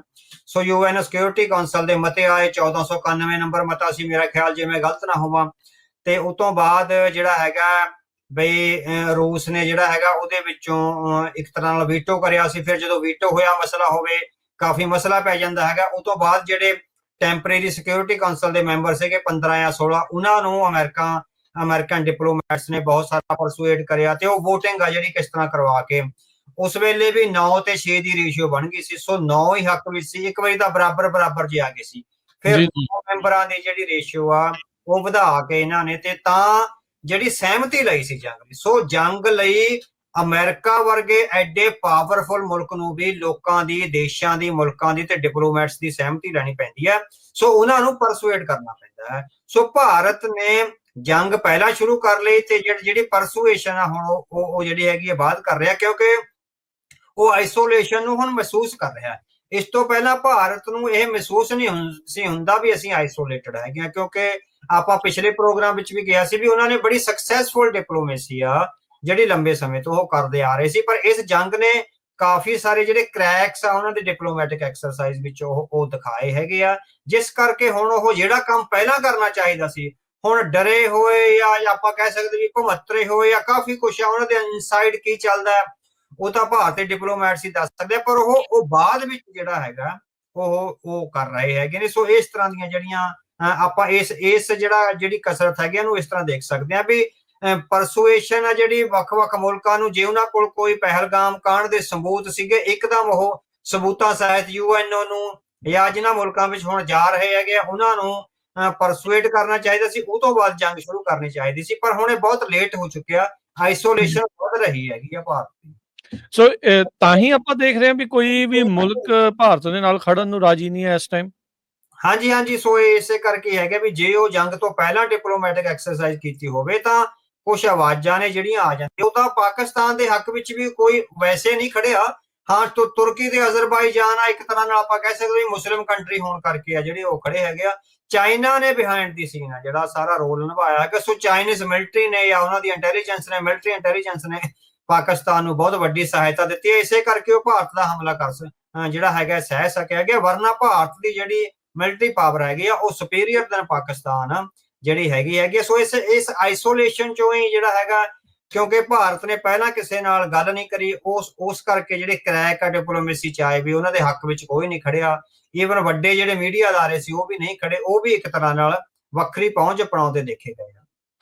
ਕੀ ਮੋਦੀ ਨੂੰ ਇਸ ਤੋਂ ਕੋਈ ਸਬਕ ਮਿਲੇਗਾ ਜਾਂ ਭਾਰਤ ਵਾਲਿਆਂ ਨੂੰ ਕੋਈ ਸਬਕ ਮਿਲੇਗਾ ਵੀ ਧੱਕੇ ਦੇ ਨਾਲ ਜੰਗ ਸਹੇੜਨੀ ਕੋਈ ਖਾਲਾ ਜੀ ਦਾ ਵਾੜਾ ਨਹੀਂ ਹੈ? ਜਿੱਦਾਂ ਤੁਸੀਂ ਪਹਿਲਾਂ ਵੀ ਕਿਹਾ, ਸਾਰੇ ਕਾਫੀ ਇਹ ਗੱਲ ਪ੍ਰਚਲਿਤ ਆ ਵੀ ਜੰਗ ਸ਼ੁਰੂ ਕਰਨੀ ਤਾਂ ਸੌਖੀ ਆ, ਖਤਮ ਕਰਨੀ ਔਖੀ ਹੁੰਦੀ ਹੈ। ਇਹ ਡਿਪੈਂਡ ਕਰਦਾ ਹੁੰਦਾ ਵੀ ਕੋਈ ਰਾਜਨੀਤਿਕ ਜਿਹੜਾ ਲੀਡਰ ਹੈਗਾ ਉਹ ਸਿਆਣਾ ਕਿੰਨਾ ਹੈਗਾ। ਸੋ ਉਹਨੂੰ ਉਹਦੇ ਅੰਦਰ ਜਿਹੜਾ ਹੈਗਾ ਹੰਕਾਰ ਕਿੰਨਾ ਘੱਟ ਹੈਗਾ, ਉਹਨੂੰ ਲੋਕਾਂ ਨਾਲ ਕਿੰਨਾ ਪਿਆਰ ਹੈਗਾ, ਜਾਂ ਜਿਹੜੇ ਸਿਵਲਾਈਜ਼ਡ ਸੋਸਾਇਟੀ ਦੇ ਨਾਰਮਸ ਆ, ਜਿਹੜੇ ਡੈਮੋਕ੍ਰੇਸੀ ਦੇ ਨਾਰਮਸ ਆ ਹਨਾ। ਇੱਥੇ ਅਸੀਂ ਵਾਰ-ਵਾਰ ਗੱਲ ਕਰਦੇ ਹਾਂ ਇਸ ਪਲੇਟਫਾਰਮ ਤੇ ਵੀ ਦੋ ਐਕਸਿਸ ਬਣਨੇ ਹੈਗੇ ਆ, ਇੱਕ ਐਕਸਿਸ ਆਫ ਡੈਮੋਕ੍ਰੇਸੀ ਬਣਨਾ, ਇੱਕ ਐਕਸਿਸ ਆਫ ਡਿਕਟੇਟਰਸ਼ਿਪ ਆ ਜਿਹੜਾ ਬਣਨਾ। ਸੋ ਭਾਰਤੀ ਲੀਡਰਸ਼ਿਪ ਵਿੱਚ ਬਹੁਤ ਲੰਮੇ ਸਮੇਂ ਤੋਂ ਐਕਸਿਸ ਆਫ ਡਿਕਟੇਟਰਸ਼ਿਪ ਵਾਲੀਆਂ ਜਿਹੜੀਆਂ ਆਦਤਾਂ ਨੇ ਔਰ ਹੰਕਾਰ ਆ ਜਿਹੜਾ ਉਹ ਪੈਦਾ ਹੋ ਗਿਆ। ਸੋ ਇੱਕ ਝੂਠਾ ਹੰਕਾਰ ਇਹ ਪੈਦਾ ਹੋ ਗਿਆ ਸੀ ਵੀ ਏਸ਼ੀਆ ਦੇ ਜਿਹੜੇ ਸਰਦਾਰ ਹੈਗੇ ਉਹ ਅਸੀਂ ਹੈਗੇ ਹਨ। ਸੋ ਏਸ਼ੀਆ ਦੀ ਉਸ ਸਰਦਾਰੀ ਦੇ ਹੰਕਾਰ ਨੇ ਇਸ ਜੰਗ ਨੂੰ ਸ਼ੁਰੂ ਕਰਨ ਵੱਲ ਲਿਜਾਇਆ ਹੈਗਾ। ਹੁਣ ਉਸ ਜੰਗ ਨੇ ਜਿਹੜੀਆਂ ਕੌੜੀਆਂ ਸੱਚਾਈਆਂ ਸਾਹਮਣੇ ਲਿਆਂਦੀਆਂ। ਅੱਜ ਭਾਰਤੀ ਫੌਜ ਦਾ ਜਿਹੜਾ ਹਵਾਈ ਫੌਜ ਦਾ ਚੀਫ ਹੈਗੇ ਆ, ਸਰਦਾਰ ਹੈਗੇ ਆ, ਜੀ ਉਹਨਾਂ ਜੀ ਦਾ ਹਨਾ, ਤੇ ਅਮਰਪ੍ਰੀਤ ਸਿੰਘ ਆ ਸ਼ਾਇਦ ਉਹਨਾਂ ਦਾ ਨਾਂ ਸੀ, ਉਹਨਾਂ ਨੇ ਇਹ ਆਖਿਆ ਹੈਗਾ ਵੀ ਭਾਸ਼ਣ ਜ਼ਿਆਦਾ ਹੋ ਰਹੇ ਆ, ਹਵਾਈ ਜਹਾਜ਼ਾਂ ਦੀ ਡਿਲੀਵਰੀ ਨਹੀਂ ਹੋ ਰਹੀ ਜਾਂ ਇਕਵਿਪਮੈਂਟ ਦੀ ਡਿਲੀਵਰੀ ਨਹੀਂ ਹੋ ਰਹੀ ਹਨਾ। ਸੋ ਇਸ ਤਰ੍ਹਾਂ ਦਾ ਜਿਹੜਾ ਗੈਪ ਹੈਗਾ, ਜਿਹੜੀਆਂ ਇਹ ਕਰੈਕਸ ਪਾ ਰਿਹਾ ਹੈਗਾ। ਸੋ ਉਹਨਾਂ ਨੇ ਭਾਰਤ ਨੂੰ ਇੱਕ ਤਰ੍ਹਾਂ ਨਾਲ ਹੁਣ ਚਾਈਨਾ ਜਿਸ ਢੰਗ ਨਾਲ ਲੜਿਆ, ਉਹਦੇ ਚ ਉਹ ਅਹਿਸਾਸ ਹੋਣ ਲੱਗਿਆ ਹੈਗਾ ਵੀ ਜੰਗ ਇੰਨੀ ਸੌਖੀ ਨਹੀਂ ਹੈ। ਆਪਾਂ ਪਿਛਲੇ ਪ੍ਰੋਗਰਾਮ ਚ ਵੀ ਕਿਹਾ ਸੀ ਵੀ ਜੰਗ ਇੰਨੀ ਸੌਖੀ ਨਹੀਂ ਹੈ। ਹੁਣ ਜੇ ਇਸ ਸਮੁੱਚੇ ਕ੍ਰਾਈਸਿਸ ਤੋਂ ਬਾਅਦ ਜਿਹੜਾ ਹੈਗਾ ਵੀ ਉਹ ਭਾਰਤੀ ਜਿਹੜੀ ਸੱਤਾ ਹੈਗੀ ਆ, ਉਹ ਹੰਕਾਰ ਤੋਂ ਬਾਹਰ ਆਵੇ ਤੇ ਉਹ ਜਿਹੜੀਆਂ ਅਨਫੋਲਡ ਹੋ ਰਹੀਆਂ ਨੇ ਸੱਚਾਈਆਂ ਸਾਊਥ ਏਸ਼ੀਆ ਵਿੱਚ ਅਨਫੋਲਡ ਹੋ ਰਹੀਆਂ, ਕਿੰਨੀ ਤੇਜ਼ੀ ਨਾਲ ਅਨਫੋਲਡ ਹੋ ਰਹੀਆਂ ਹੈਗੀਆਂ। ਸੋ ਉਹਨਾਂ ਦਾ ਸਾਹਮਣਾ ਕਰਨ ਲਈ ਉਹਨਾਂ ਨੂੰ ਡਿਪਲੋਮੈਟਿਕ ਆ ਜਿਹੜੀ ਕੋਈ ਵੀ ਉਹ ਕਰ ਸਕਦੇ ਹੈਗੇ। ਹਰੇਕ ਬੰਦਾ, ਅਸੀਂ ਕੋਈ ਸਲਾਹ ਨਹੀਂ ਦਿੰਦੇ ਵੀ ਉਹ ਆਪਣੇ ਮੁਲਕ ਨੂੰ ਕਿਸ ਤਰ੍ਹਾਂ ਉਹਨਾਂ ਨੇ ਬਚਾਉਣਾ ਜਾਂ ਆਪਸੀ ਆਪਣੀ ਆਈਸੋਲੇਸ਼ਨ ਤੋਂ ਕਿੱਦਾਂ ਹੋਣਾ। ਸੋ ਉਹਨਾਂ ਕੋਲ ਆਪਣੇ ਹਜ਼ਾਰਾਂ ਹੀ ਡਿਪਲੋਮੈਟਸ ਹੈਗੇ ਆ। ਸੋ ਉਹ ਫੈਸਲਾ ਕਰਨਗੇ। ਪਰ ਵੱਡੀ ਗੱਲ ਇਹ ਹੈਗੀ ਵੀ ਹੰਕਾਰ ਦੇ ਘੋੜੇ ਤੋਂ ਥੱਲੇ ਆ ਕੇ ਹੈਗਾ ਵੀ ਸਾਨੂੰ ਉਹਨਾਂ ਨੂੰ ਇੱਕ ਤਰ੍ਹਾਂ ਨਾਲ ਐਕਚੁਅਲ ਸੱਚਾਈਆਂ ਦਾ ਸਾਹਮਣਾ ਕਰਨਾ ਪੈਣਾ ਤੇ ਆਪਣੀਆਂ ਕਮਜ਼ੋਰੀਆਂ ਤੇ ਇੰਟਰੋਸਪੈਕਸ਼ਨ, ਆਤਮ ਚਿੰਨਣ ਕਰਨਾ ਪਵੇਗਾ। ਜਦੋਂ ਕੋਈ ਨਾਲ ਨਹੀਂ ਖੜਦਾ ਦੇਖਿਆ ਤਾਂ ਇਥੀਓਪੀਆ ਵਰਗੇ ਮੁਲਕ ਤੋਂ ਜ਼ਰੂਰ ਜਿਹੜਾ ਉਹ ਬਿਆਨ ਭਾਰਤ ਵਾਲੇ ਜਿਹੜੇ ਉਹ ਇਸ ਕਾਰਵਾਈ ਨੂੰ ਉਸ ਨੂੰ ਪੁਸ਼ਟ ਕਰਨ ਦੇ ਲਈ ਜਿਹੜਾ ਉਹ ਦਬਾਉਂਦੇ ਆ। ਉਹ ਉਸ ਟਾਈਮ ਦੇ ਤੇ ਇਜ਼ਰਾਈਲ ਵਾਲਿਆਂ ਦਾ ਇੱਕ ਮਾੜਾ ਜਿਹਾ ਜਿਹੜਾ ਜ਼ਰੂਰ ਬਿਆਨ ਆਇਆ ਸੀ ਵੀ ਸੈਲਫ ਡਿਫੈਂਸ ਦੀ ਜਿਹੜੀ ਭਾਰਤ ਨੂੰ ਜਿਹੜੀ ਉਹ ਠੀਕ ਆ। ਸੋ ਭਾਰਤ ਨੂੰ ਵੀ ਕਿਤੇ ਨਾ ਕਿਤੇ ਸ਼ਾਇਦ ਲੱਗਾ ਵੀ ਇਜ਼ਰਾਈਲ ਵਾਂਗੂ ਇਹਨਾਂ ਦੀ ਵੀ ਝੰਡੀ ਜਿਹੜੀ ਉਹ ਝੂਲਦੀ ਆ, ਪਰ ਕਿਤੇ ਨਾ ਕਿਤੇ ਸ਼ੀਸ਼ਾ ਜਿਹੜਾ ਇਹਨਾਂ ਨੂੰ ਪੂਰਾ ਦਿਖਿਆ ਆ। ਹਾਂਜੀ ਹਾਂਜੀ, ਬਿਲਕੁਲ ਬਿਲਕੁਲ। ਹੁਣ ਤਾਂ ਇਜ਼ਰਾਈਲ ਵੀ ਆਪ ਆਈਸੋਲੇਟ ਹੋ ਰਿਹਾ ਨਾ। ਆਪਾਂ ਪਿਛਲੇ ਪ੍ਰੋਗਰਾਮ ਵਿੱਚ ਵੀ ਕਰਿਆ ਸੀਗਾ ਵੀ ਕਿੰਨੀ ਆਈਸੋਲੇਸ਼ਨ ਆ ਉੱਥੇ। ਫਰਾਂਸ ਦੇ, ਕੈਨੇਡਾ ਤੇ, ਯੂਐਸ ਦੇ ਤੇ ਹੋਰ ਵੈਸਟਰਨ ਡਿਪਲੋਮੈਟਸ ਆ, ਉਹਨਾਂ ਤੇ ਵੀ ਗੋਲੀ ਚੱਲੀ ਆ। ਬਾਅਦ ਚੋਂ ਕਹਿਤਾ ਜੀ ਗਲਤੀ ਨਾਲ ਚੱਲ ਗਈ ਸੀ ਹਨਾ। ਸੋ ਉਹਨਾਂ ਨੇ ਕਿੰਨਾ ਸਨੱਬ ਕਰਿਆ। ਥੋੜੀਆਂ ਜਿਹੀਆਂ ਕੁਝ ਲੋਕਾਂ ਦੇ ਉੱਤੇ ਜਿਹੜੀਆਂ ਹੈਗੀਆਂ ਉਹ ਪਾਬੰਦੀਆਂ ਵੀ ਲੱਗੀਆਂ ਨੇ, ਸੈਂਕਸ਼ਨਸ ਜਿਹੜੀਆਂ ਲੱਗਣ ਲੱਗੀਆਂ। ਹਲੇ ਕੰਟਰੀ ਤੇ ਸੈਂਕਸ਼ਨਸ ਨਹੀਂ ਲੱਗੀਆਂ, ਪਰ ਜਿਸ ਕਿਸਮ ਨਾਲ ਅੱਜ ਮੇਰੇ ਕੋਲ ਇੱਕ ਵੀਡੀਓ ਆਈ ਹੈਗੀ ਆ, ਜਿਹੜਾ ਯੂਐਸ ਦਾ ਅਨਵਾਈ ਆ ਯੂਐਨਓ ਵਿੱਚ, ਉਹ ਰੋ ਰਿਹਾ ਬਜ਼ੁਰਗ ਹਨਾ। ਸੋ ਉਸਨੇ ਰੋ ਰੋ ਕੇ ਧਾਹਾਂ ਮਾਰ ਕੇ ਕਹਿੰਦਾ ਮੇਰੇ ਵੀ ਗ੍ਰੈਂਡ ਚਿਲਡਰਨ ਹੈਗੇ ਆ, ਉਹਨਾਂ ਬੱਚਿਆਂ ਨੂੰ ਆਪਣੇ ਮਾਂ-ਬਾਪ ਦੀ ਜਾਂ ਹੋਰ ਆਪਣੇ ਫੈਮਿਲੀ ਮੈਂਬਰਾਂ ਦੀ ਕਿੰਨੀ ਜ਼ਰੂਰਤ ਹੁੰਦੀ ਆ। ਵੀ ਜੋ ਕੁਝ ਹੋ ਰਿਹਾ ਹੈਗਾ ਉਹਦੇ ਚੋਂ ਜਿਹੜੀ ਆਈਸੋਲੇਸ਼ਨ ਆ ਇਜ਼ਰਾਈਲ ਦੀ ਉਹ ਵੱਧ ਰਹੀ ਹੈਗੀ ਆ। ਸੋ ਜਦੋਂ ਇਜ਼ਰਾਈਲ ਆਈਸੋਲੇਟ ਹੋ ਰਿਹਾ ਤਾਂ ਭਾਰਤ ਨੂੰ ਵੀ ਇਹ ਗੱਲ ਸਮਝਣੀ ਚਾਹੀਦੀ ਆ ਵੀ ਇਹ ਸਾਰਾ ਜਿਹੜਾ ਹੈਗਾ ਵੀ ਜਿੱਦਾਂ ਕਹਿੰਦੇ ਨੇ ਵੀ ਡਾਂਗ ਦੇ ਸਹਾਰੇ ਨਹੀਂ ਚੱਲਦਾ ਹੁੰਦਾ। ਸਿਵਲਾਈਜ਼ਡ ਸੁਸਾਇਟੀਜ਼ ਵਿੱਚ ਬਹੁਤ ਸਾਰੀਆਂ ਗੱਲਾਂ ਨੇ ਜਿਹੜੀਆਂ ਉਹ ਕਿਸੇ ਆਪਣੇ ਜਿਹੜੇ ਡਿਪਲੋਮੈਟਿਕ ਚੈਨਲਸ ਆ ਉਹਨਾਂ ਨਾਲ ਵੀ ਹੱਲ ਕੀਤੀਆਂ ਜਾ ਸਕਦੀਆਂ। ਅੱਛਾ, ਹੁਣ ਅਵਤਾਰ ਸਿੰਘ ਜੀ, ਜਿਹੜਾ ਜੈ ਸ਼ੰਕਰ ਆ ਉਸ ਦੀ ਜਿਹੜੀ ਵਿਦੇਸ਼ ਨੀਤੀ ਨੂੰ ਲੈ ਕੇ ਭਾਰਤੀ ਬਹੁਤ ਪੱਟ ਤੇ ਥਾਪੀਆਂ ਮਾਰਨ ਵਾਲੀ ਗੱਲ ਹੀ ਕਰਦੇ ਵੀ ਲੈ ਵੀ ਇਹਨੇ ਤਾਂ ਬੱਲੇ ਬੱਲੇ ਪੂਰੀ ਜਿਹੜੀ ਉਹ ਕਰਾਈ ਆ। ਇੱਥੇ ਉਹਦਾ ਹੁਣ ਇਹ ਬਿਆਨ ਆਉਂਦਾ ਹੈ ਜੈ ਸ਼ੰਕਰ ਦਾ ਵੀ ਹਮਲੇ ਤੋਂ ਪਹਿਲਾਂ ਅਸੀਂ ਪਾਕਿਸਤਾਨ ਨੂੰ ਸੂਚਿਤ ਕੀਤਾ ਸੀਗਾ। ਇਸ ਦਾ ਮਤਲਬ ਕੀ ਬਣਦਾ ਹੈ? ਹਾਂਜੀ ਹਾਂਜੀ, ਸੋ ਇਹ ਬਿਲਕੁਲ, ਕਿਉਂਕਿ ਜਿਹੜੀ ਆਪਾਂ ਹੁਣੇ ਗੱਲ ਕਰ ਰਹੇ ਹਾਂ ਨਾ ਵੀ ਭਾਰਤ ਨੂੰ ਸੱਚਾਈਆਂ ਦਾ ਸਾਹਮਣਾ ਕਰਨਾ ਚਾਹੀਦਾ। ਸੋ ਜਿਹੜੀਆਂ ਸੱਚਾਈਆਂ ਨੇ ਉਹ ਇਹੀ ਸੀਗੀਆਂ। ਬਿਲਕੁਲ ਜੈ ਸ਼ੰਕਰ ਦੇ ਬਿਆਨ ਨਾਲ ਮੈਂ ਬਿਲਕੁਲ ਸਹਿਮਤ ਹੈਗਾ। ਉਹਨਾਂ ਨੇ ਇਹ ਇਸ ਤਰ੍ਹਾਂ ਹੀ ਕਿਹਾ ਹੈਗਾ ਵੀ ਅਸੀਂ ਪਾਕਿਸਤਾਨ ਨੂੰ ਸੂਚਿਤ ਕਰਿਆ ਸੀ। ਜਿਹੜੀ ਆਪਾਂ ਪਹਿਲਾਂ ਗੱਲ ਕਹੀ ਨਾ ਵੀ ਭਾਰਤ ਨੇ ਡਿਪਲੋਮੇਸੀ ਜਿਹੜੀ ਹੈਗੀ ਆ ਉਹਦੇ ਵਿੱਚ ਮਾਰ ਖਾਧੀ ਹੈਗੀ, ਇੱਥੇ ਉਹ ਉਹਨਾਂ ਦੀ ਸੱਚਾਈ ਆ ਜਿਹੜੀ ਉਹ ਸਾਹਮਣੇ ਆਉਂਦੀ ਹੈਗੀ ਆ। ਸੋ ਇਸੇ ਤਰ੍ਹਾਂ ਹੀ ਹੁੰਦਾ ਹੈ ਹਨਾ। ਜਦੋਂ ਤੱਕ ਸੀਰੀਆ ਵਿੱਚ ਰਸ਼ੀਆ ਦਾਖਲ ਨਹੀਂ ਸੀ ਹੋਇਆ ਸੀਰੀਆ ਦੀ ਜੰਗ ਵੇਲੇ, ਉਦੋਂ ਤੱਕ ਅਮਰੀਕਾ ਵਨ ਸਾਈਡਡ ਆ, ਕਿਤੇ ਵੀ ਟਾਰਗੇਟ ਮਿੱਥ ਕੇ ਆ ਜਿਹੜਾ ਉਹ ਆਪਣੀ ਕਾਰਵਾਈ ਕਰ ਲੈਂਦਾ ਸੀਗਾ। ਪਰ ਐਸ ਸੂਨ ਐਜ਼ ਰਸ਼ੀਆ ਉੱਥੇ ਐਂਟਰ ਹੋ ਜਾਂਦਾ, ਉਹਦੀਆਂ ਫੌਜਾਂ, ਉਹਦੇ ਹਥਿਆਰ, ਉਹਦੇ ਬੇੜੇ, ਉਹਦੇ ਹਵਾਈ ਜਹਾਜ਼ ਆ ਜਾਂਦੇ ਆ, ਤਾਂ ਹਰ ਵਾਰ ਅਮਰੀਕਾ ਕੋਈ ਵੀ ਹਵਾਈ ਹਮਲਾ ਕਰਨ ਤੋਂ ਪਹਿਲਾਂ ਰਸ਼ੀਆ ਨੂੰ ਇਨਫੋਰਮ ਕਰਦਾ ਸੀ ਵੀ ਅਸੀਂ ਅੱਜ ਇਸ ਇਲਾਕੇ ਵਿੱਚ ਹਵਾਈ ਹਮਲੇ ਕਰਨੇ ਹੈਗੇ ਆ, ਤੁਹਾਡੀ ਉੱਥੇ ਫੌਜ ਜੇ ਹੈਗੀ ਆ ਤਾਂ ਉਹਨੂੰ ਪਾਸੇ ਕਰ ਲਓ, ਤੁਹਾਡੇ ਜੇ ਹਵਾਈ ਜਹਾਜ਼ ਜਾਂ ਕੁਝ ਹੋਰ ਹੈਗੇ ਉਹਨੂੰ ਪਾਸੇ ਕਰ ਲਓ, ਅਸੀਂ ਟੈਰਰਿਸਟ ਟਾਰਗੇਟਸ ਤੇ ਹਮਲਾ ਕਰਨਾ ਹੈਗਾ। ਸੋ ਇਹ ਜੰਗ ਦਾ ਇੱਕ ਨਿਯਮ ਹੈ। ਇਹ ਇੰਟਰਨੈਸ਼ਨਲ ਜੰਗ ਦਾ ਇੱਕ ਨਿਯਮ ਹੈਗਾ ਵੀ ਤੁਹਾਨੂੰ ਕਾਊਂਟਰ ਪ੍ਰੋਡਕਟਿਵ ਈਵਨ ਆਪਣੇ ਦੁਸ਼ਮਣ ਨੂੰ ਵੀ ਜਿਹੜਾ ਹੈਗਾ ਦੱਸਣਾ ਪੈਂਦਾ ਹੈਗਾ। ਹੁਣ ਰਸ਼ੀਆ ਤੇ ਅਮਰੀਕਾ ਦੀ ਜਿਹੜੀ ਦੁਸ਼ਮਣੀ ਆ ਵਿਰੋਧਤਾ ਉਹ ਕਿਸੇ ਤੋਂ ਆਪਾਂ ਲੁਕੀ ਹੋਈ ਤਾਂ ਹੈ ਨਹੀਂ, ਇੱਕ ਜੱਗ ਜ਼ਾਹਰ ਹੈ। ਦੋਨੇ ਵਿਚਾਰਧਾਰਕ ਵਿਰੋਧੀ ਨੇ, ਪੋਲੀਟੀਕਲ ਵਿਰੋਧੀ ਨਹੀਂ, ਵਿਚਾਰਧਾਰਕ ਵਿਰੋਧੀ ਆ। ਔਰ ਵੈਸਟ ਨੇ ਲਗਭਗ ਸੈਂਕੜੇ ਸਾਲ ਦੀ ਮਿਹਨਤ ਤੋਂ ਬਾਅਦ ਕਮਿਊਨਿਜ਼ਮ ਨੂੰ ਵਿਚਾਰਧਾਰਕ ਤੌਰ ਤੇ ਹਾਰ ਦਿੱਤੀ ਆ। ਲੱਖਾਂ ਕਿਤਾਬਾਂ ਕਮਿਊਨਿਜ਼ਮ ਦੇ ਖਿਲਾਫ ਆ ਜਿਹੜੀਆਂ ਲਿਖੀਆਂ ਤੇ ਲਿਖਵਾਈਆਂ ਗਈਆਂ, ਬੜੇ ਵੱਡੇ ਰਿਸਰਚ ਆ ਜਿਹੜੇ ਪੇਪਰ ਆ ਉਹ ਸਾਹਮਣੇ ਆਏ। ਸੋ ਇੱਕ ਵਿਚਾਰਧਾਰਕ ਵਿਰੋਧੀ ਨੂੰ ਵੀ ਹਮਲਾ ਕਰਨ ਵੇਲੇ ਇਹ ਦੱਸਣਾ ਵੀ ਅੱਜ ਅਸੀਂ ਹਮਲਾ ਕਰਨਾ, ਤੁਸੀਂ ਆਪ ਦਾ ਜਿਹੜਾ ਹੈਗਾ ਇੱਕ ਤਰ੍ਹਾਂ ਨਾਲ ਸੇਫ ਰਹਿ ਜਾਓ। ਇਹ ਜੰਗ ਦਾ ਇੰਟਰਨੈਸ਼ਨਲ ਜੰਗ ਦੇ ਇੱਕ ਤਰ੍ਹਾਂ ਨਾਲ ਜਿਹੜੀ ਵਿਆਨਾ ਕਨਵੈਨਸ਼ਨ ਜਾਂ ਹੋਰ ਕਨਵੈਨਸ਼ਨਸ ਆ ਜੰਗ ਦੀਆਂ, ਉਹਨਾਂ ਦੇ ਕੁਝ ਰੂਲਸ ਐਂਡ ਰੈਗੂਲੇਸ਼ਨਸ ਆ ਜਿਹਦੇ ਤਹਿਤ ਜੰਗ ਹੁੰਦੀ ਆ। ਸੋ ਜੇ ਭਾਰਤ ਨੇ ਵੀ ਪਾਕਿਸਤਾਨ ਨੂੰ ਇਨਫੋਰਮ ਕਰਿਆ ਤਾਂ ਅਸੀਂ ਸਮਝਦੇ ਹਾਂ ਵੀ ਉਹ ਜੰਗੀ ਜਿਹੜੇ ਇੰਟਰਨੈਸ਼ਨਲ ਲਾਅ ਨੇ ਉਹਨਾਂ ਦੇ ਅਨੁਸਾਰ ਹੀ ਜਿਹੜਾ ਹੈਗਾ ਇਨਫੋਰਮ ਕਰਿਆ ਹੈਗਾ। ਉਹਨੇ ਕੋਈ ਕਿਸੇ ਆਏ ਨਹੀਂ ਵੀ ਡਰ ਦੀ ਭਾਵਨਾ ਚ ਕਰਿਆ ਹੈਗਾ, ਜਾਂ ਕਿਉਂਕਿ ਉਹ ਆਈਸੋਲੇਸ਼ਨ ਬਹੁਤ ਜ਼ਿਆਦਾ ਵੱਧ ਜਾਣੀ ਸੀ ਜੇ ਇਸ ਤਰ੍ਹਾਂ ਨਾ ਹੁੰਦਾ। ਠੀਕ ਹੈ। ਸੋ ਆਈਸੋਲੇਸ਼ਨ ਨੂੰ ਘਟਾਉਣ ਲਈ ਇਹ ਜਿਹੜਾ ਹੈਗਾ ਕੀਤਾ ਜਾਣਾ ਚਾਹੀਦਾ ਹੁੰਦਾ, ਜਿਹੜਾ ਭਾਰਤ ਨੇ ਕਰਿਆ ਹੈਗਾ। ਜੀ ਜੀ। ਅੱਛਾ, ਇਹ ਵੀ ਚੀਜ਼ ਆਪਾਂ ਨੂੰ ਅਵਤਾਰ ਸਿੰਘ ਜੀ ਦੇਖਣ ਨੂੰ ਮਿਲੀ ਆ ਵੀ ਜੈ ਸ਼ੰਕਰ ਦੇ ਇਸ ਬਿਆਨ ਤੋਂ ਬਾਅਦ ਭਾਜਪਾ ਹਮਾਇਤੀ ਉਹਨਾਂ ਦੇ ਖਿਲਾਫ, ਜੈ ਸ਼ੰਕਰ ਦੇ ਖਿਲਾਫ ਵੀ ਕਾਫੀ ਭੱਦੀਆਂ ਜਿਹੜੀਆਂ ਟਿੱਪਣੀਆਂ ਜਿਹੜੀਆਂ ਉਹ ਕੀਤੀਆਂ ਆ, ਇਸ ਦੇ ਕੀ ਅਰਥ ਨਿਕਲਦੇ ਨੇ? ਹਾਂਜੀ ਹਾਂਜੀ, ਇਹਦੇ ਬਹੁਤ ਗਹਿਰੇ ਅਰਥ ਆ। ਹੁਣ ਕੱਲੇ ਜੈ ਸ਼ੰਕਰ ਨਿਸ਼ਾਨੇ ਤੇ ਨਹੀਂ ਸੀ। ਤੁਸੀਂ ਦੇਖੋ ਪਿਛਲੇ 2-3 ਹਫ਼ਤਿਆਂ ਚ ਸਭ ਤੋਂ ਪਹਿਲਾਂ ਇੱਕ ਫੋਟੋ ਵਾਇਰਲ ਹੋਈ ਸੀ, ਇੱਕ ਔਰਤ, ਉਹਨਾਂ ਦੀ ਸ਼ਾਦੀ ਹੋਈ ਸੀਗੀ, ਉਹ ਆਪਣੇ ਹਸਬੈਂਡ ਨਾਲ ਉੱਥੇ ਮੇਰੇ ਖਿਆਲ ਘੁੰਮਣ ਗਏ ਸੀਗੇ ਜੰਮੂ ਕਸ਼ਮੀਰ, ਜਦੋਂ ਪਹਿਲਗਾਮ ਦੇ ਅਟੈਕ ਚ ਉਹਦੇ ਪਤੀ ਦੀ ਮੌਤ ਹੋ ਜਾਂਦੀ ਹੈਗੀ ਹੈ ਨਾ। ਹਾਂਜੀ। 2 ਦਿਨਾਂ ਲਈ ਉਸ ਔਰਤ ਨੂੰ ਹੀਰੋ ਬਣਾ ਕੇ ਪੇਸ਼ ਕੀਤਾ ਜਾਂਦਾ ਰਿਹਾ ਵੀ ਉਹਦਾ ਪਤੀ ਗਵਾਚਿਆ, ਅੱਤਵਾਦੀਆਂ ਨੇ ਜਾਂ ਜਿਹੜਾ ਮੁਸਲਿਮ ਕਮਿਊਨਿਟੀ ਦੇ ਖਿਲਾਫ ਇੱਕ ਤਰ੍ਹਾਂ ਨਾਲ ਨਫ਼ਰਤ ਫੈਲਾਉਣੀ ਸੀ ਵੀ ਉਹਨਾਂ ਨੇ ਮਾਰ ਦਿੱਤਾ ਹੋਇਆ। ਐਜ਼ ਸੂਨ ਐਜ਼ ਉਹ ਲੇਡੀ ਇਹ ਬਿਆਨ ਦਿੰਦੀ ਹੈਗੀ ਆ ਵੀ ਮੇਰੇ ਪਤੀ ਨੂੰ ਟੈਰਰਿਸਟਾਂ ਨੇ ਮਾਰਿਆ, ਸੋ ਤੁਹਾਡੀ ਕਾਰਵਾਈ ਟੈਰਰਿਸਟਾਂ ਦੇ ਖਿਲਾਫ ਹੋਣੀ ਚਾਹੀਦੀ ਆ, ਨਾ ਕਿ ਮੁਸਲਿਮ ਭਾਈਚਾਰੇ ਦੇ ਖਿਲਾਫ। ਉਹ ਜਦੇ ਹੀ ਉਸ ਔਰਤ ਦੇ ਖਿਲਾਫ ਭੱਦੀਆਂ ਟਿੱਪਣੀਆਂ, ਗਾਲੀ ਗਲੋਚ, ਉਹਦਾ ਕਰੈਕਟਰ ਅਸੈਸੀਨੇਸ਼ਨ ਹੈ ਜਿਹੜਾ ਸ਼ੁਰੂ ਹੋ ਜਾਂਦਾ ਹੈ ਹਨਾ। ਉਹ ਜਿਹੜੀ ਦੇਸ਼ ਭਗਤ ਨਹੀਂ ਸੀ, ਅਗਲੇ ਦਿਨ ਹੀ ਜਿਹੜੀ ਦੇਸ਼ ਧਰੋਹੀ ਆ ਬਣ ਜਾਂਦੀ ਆ ਵੀ ਉਹਨੇ ਕਿਹਾ ਹੈਗਾ ਵੀ ਮੁਸਲਿਮ ਭਾਈਚਾਰੇ ਦੀ ਤੁਸੀਂ ਵਿਰੋਧਤਾ ਨਾ ਕਰੋ ਨਾ। ਇਸੇ ਤਰ੍ਹਾਂ ਸੋਫੀਆ ਕੁਰੈਸ਼ੀ ਜਿਹੜੇ ਕਿ ਭਾਰਤ ਦੇ ਮਿਲਟਰੀ ਦੇ ਇੱਕ ਤਰ੍ਹਾਂ ਨਾਲ ਉਹ ਸਪੋਕਸ ਪਰਸਨ ਸੀਗੇ, ਉਹਨਾਂ ਦੇ ਖਿਲਾਫ ਕਿਸ ਕਿਸਮ ਦੀਆਂ ਟਿੱਪਣੀਆਂ, ਇੱਕ ਈਵਨ ਮੱਧ ਪ੍ਰਦੇਸ਼ ਦੇ ਇੱਕ ਮੰਤਰੀ ਨੇ ਜਿਹੜੀਆਂ ਭੱਦੀਆਂ ਟਿੱਪਣੀਆਂ ਨੇ ਉਹ ਕਰ ਦਿੱਤੀਆਂ ਹੋਈਆਂ ਨੇ ਹਨਾ। ਤੇ ਉਸ ਤੋਂ ਬਾਅਦ ਲਗਾਤਾਰ ਫਿਰ ਤੁਸੀਂ ਦੇਖੋ ਹੋਰ ਅੱਗੇ ਜਾ ਕੇ ਹੁਣ ਜੈ ਸ਼ੰਕਰ ਆ ਜਿਹੜੇ ਉਹ ਨਿਸ਼ਾਨੇ ਤੇ ਜਿਹੜੇ ਹੈਗੇ ਆ ਆਏ ਹੋਏ ਆ। ਸੋ ਉਹ ਤੋਂ ਇੱਕ ਪਹਿਲਾਂ ਜਿਹੜੇ ਭਾਰਤ ਦੇ ਡਿਪਲੋਮੈਟ ਆ ਮਿਸਟਰ ਮਿਸਰੀ, ਜਿਸ ਦਿਨ ਜੰਗਬੰਦੀ ਦਾ ਐਲਾਨ ਹੁੰਦਾ ਤਾਂ ਮਿਸਟਰ ਮਿਸਰੀ ਆ ਆਫੀਸ਼ੀਅਲ ਸਪੋਕਸ ਪਰਸਨ ਆ ਭਾਰਤ ਦੇ ਜਿਹੜੇ ਵਿਦੇਸ਼ ਮੰਤਰਾਲੇ ਦੇ, ਤੇ ਉਹ ਐਲਾਨ ਕਰਦੇ ਹੈਗੇ ਆ ਵੀ ਅਮਰੀਕਾ ਜਾਂ ਜੋ ਵੀ ਕਿਹਾ ਹੈਗਾ ਵੀ ਅਸੀਂ ਜਿਹੜੀ ਹੈਗੀ ਆ ਜੰਗਬੰਦੀ ਕਰਨ ਜਾ ਰਹੇ ਹੈਗੇ ਆ, ਸੋ ਜੰਗ ਖਤਮ ਹੋ ਰਹੀ। ਸੋ ਉਹਨਾਂ ਦੀ ਵਾਈਫ ਦੇ ਖਿਲਾਫ, ਉਹਨਾਂ ਦੀਆਂ ਬੱਚੀਆਂ ਦੇ ਖਿਲਾਫ, ਉਹਨਾਂ ਦੇ ਖਿਲਾਫ ਜੋ ਭੱਦੀਆਂ ਕਰੈਕਟਰ ਅਸੈਸੀਨੇਸ਼ਨ ਵਾਲੀਆਂ ਟਿੱਪਣੀਆਂ ਹੋਈਆਂ, ਤੇ ਹੁਣ ਜੈ ਸ਼ੰਕਰ ਦੇ ਖਿਲਾਫ ਇਹ ਟਿੱਪਣੀਆਂ ਹੋ ਰਹੀਆਂ।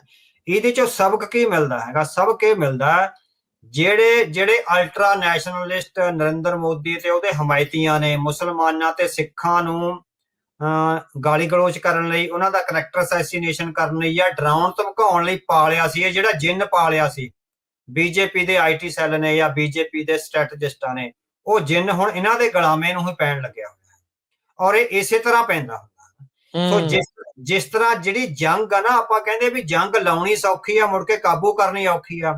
ਇਹ ਜਿਹੜਾ ਜਿੰਨ ਪਾਲ ਲਿਆ ਮੁਸਲਮਾਨਾਂ ਤੇ ਸਿੱਖਾਂ ਨੂੰ ਡਰਾਉਣ ਧਮਕਾਉਣ ਤੇ ਉਹਨਾਂ ਦੇ ਖਿਲਾਫ ਗਾਲੀ ਗਲੋਚ ਕਰਨ ਲਈ, ਇਹਨੇ ਕਿਸ ਵੇਲੇ ਭਾਜਪਾ ਔਰ ਭਾਰਤੀ ਲੀਡਰਸ਼ਿਪ ਦੇ ਗੱਲ ਪੈਣ ਲੱਗ ਜਾਣਾ, ਇਹ ਸਮਾਂ ਹੀ ਦੱਸੂਗਾ।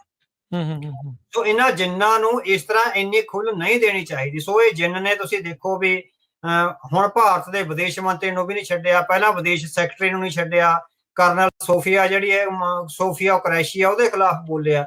ਸੋ ਇਹ ਬਹੁਤ ਵੱਡੀ ਇੱਕ ਉਹਨਾਂ ਨੇ ਬਿਮਾਰੀ ਆਪਣੇ ਗਲ ਪਾ ਲਈ ਹੋਈ ਆ। ਬਿਮਾਰੀ ਪਾਈ ਤਾਂ ਸੀਗੀ ਵੀ ਸਿੱਖਾਂ ਤੇ ਮੁਸਲਮਾਨਾਂ ਨੂੰ ਡਰਾਉਣ ਧਮਕਾਉਣ ਲਈ ਜਾਂ ਉਹਨਾਂ ਦੇ ਕਰੈਕਟਰ ਅਸੈਸੀਨੇਸ਼ਨ, ਜੋ ਗਾਲੀ ਗਲੋਚ ਸਿੱਖਾਂ ਦੇ ਖਿਲਾਫ ਜਿਹੜਾ ਕਰਿਆ ਜਾਂਦਾ ਹੈਗਾ, ਉਹ ਫੌਜ ਜਿਹੜੀ ਤਿਆਰ ਕਰ ਰਹੀ ਆ। ਜਿਹੜੀ ਇਹ ਭੀੜ ਹੁੰਦੀ ਹੈ ਨਾ, ਭੀੜ ਦਾ ਕੋਈ ਧਰਮ ਨਹੀਂ ਹੁੰਦਾ, ਭੀੜ ਦਾ ਕੋਈ ਕਰੈਕਟਰ ਨਹੀਂ ਹੁੰਦਾ। ਸੋ ਭੀੜਾਂ ਆਪ ਮੁਹਾਰੇ ਫਿਰ ਆਪਣੇ ਬੰਦਿਆਂ ਨੂੰ ਹੀ ਕਤਲ ਕਰਨ ਲੱਗ ਜਾਂਦੀਆਂ। ਸੋ ਹੁਣ ਸਾਨੂੰ ਲੱਗਦਾ ਵੀ ਜਿਹੜਾ ਜਿੰਨਾ ਭਾਰਤੀ ਜਨਤਾ ਪਾਰਟੀ ਨੇ ਪਾਲਿਆ ਸੀ, ਜਿਹੜਾ ਦੇਸ਼ ਭਗਤੀ ਦੇ ਨਾਂ ਤੇ, ਵਫਾਦਾਰੀ ਦੇ ਨਾਂ ਤੇ ਪਾਲਿਆ ਸੀ, ਹੁਣ ਉਹਦੀਆਂ ਇੱਛਾਵਾਂ ਇੰਨੀਆਂ ਵਧਾ ਦਿੱਤੀਆਂ ਗਈਆਂ ਹੋਈਆਂ ਵੀ ਅਸੀਂ ਕਿਸੇ ਵੀ ਹਾਲਤ ਵਿੱਚ ਕਿਸੇ ਵੀ ਮੋਰਚੇ ਤੇ ਮਾਤ ਨਹੀਂ ਖਾ ਸਕਦੇ। ਜਦੋਂ ਮਾਤ ਸਾਹਮਣੇ ਪੈਂਦੀ ਹੈਗੀ ਫਿਰ ਉਹ ਆਪਣੀ ਲੀਡਰਸ਼ਿਪ ਨੂੰ ਹੀ ਜਿਹੜਾ ਹੈਗਾ ਉਹ ਅੱਖਾਂ ਦਿਖਾਉਣ ਲੱਗ ਜਾਂਦਾ। ਸੋ ਇਹ ਜੰਗ ਵਾਂਗੂ ਹੁਣ ਕਾਬੂ ਕਰਨਾ ਬਹੁਤ ਔਖਾ ਹੋ ਜਾਏਗਾ। ਜੇ ਇਹਨੂੰ ਕਾਬੂ ਨਾ ਕੀਤਾ ਗਿਆ ਤਾਂ ਇਹ ਇਹਨਾਂ ਨੂੰ ਹੀ ਖਾਣ ਦੀ ਜਿਹੜੀ ਕੋਸ਼ਿਸ਼ ਕਰ ਸਕਦਾ ਹੈ। ਜੀ ਜੀ ਜੀ, ਬਿਲਕੁਲ। ਇਹਦੇ ਵਿੱਚੋਂ ਇਸ ਟਾਈਮ ਲੱਗ ਰਿਹਾ। ਅਗਲੀ ਆਪਾਂ ਅਵਤਾਰ ਸਿੰਘ ਜੀ ਇਸੇ ਜਿਹੜੀ ਜੰਗ ਨੂੰ ਲੈ ਕੇ ਜਿਹੜੀ ਗੱਲ ਕਰਦੇ ਹਾਂ, ਜਿਹੜਾ ਹੁਣ ਕਾਫੀ ਜਿਹੜੇ ਐਨਾਲਿਸਿਸ ਇਸ ਦੇ ਸਾਹਮਣੇ ਜਿਹੜੇ ਉਹ ਆ ਰਹੇ ਆ, ਡਿਫੈਂਸ ਦੇ ਪੱਖ ਤੋਂ, ਮਿਲਟਰੀ ਦੇ ਪੱਖ ਤੋਂ ਵੀ ਜਿਹੜਾ ਆ ਉਹ ਚੱਲ ਰਹੇ ਆ।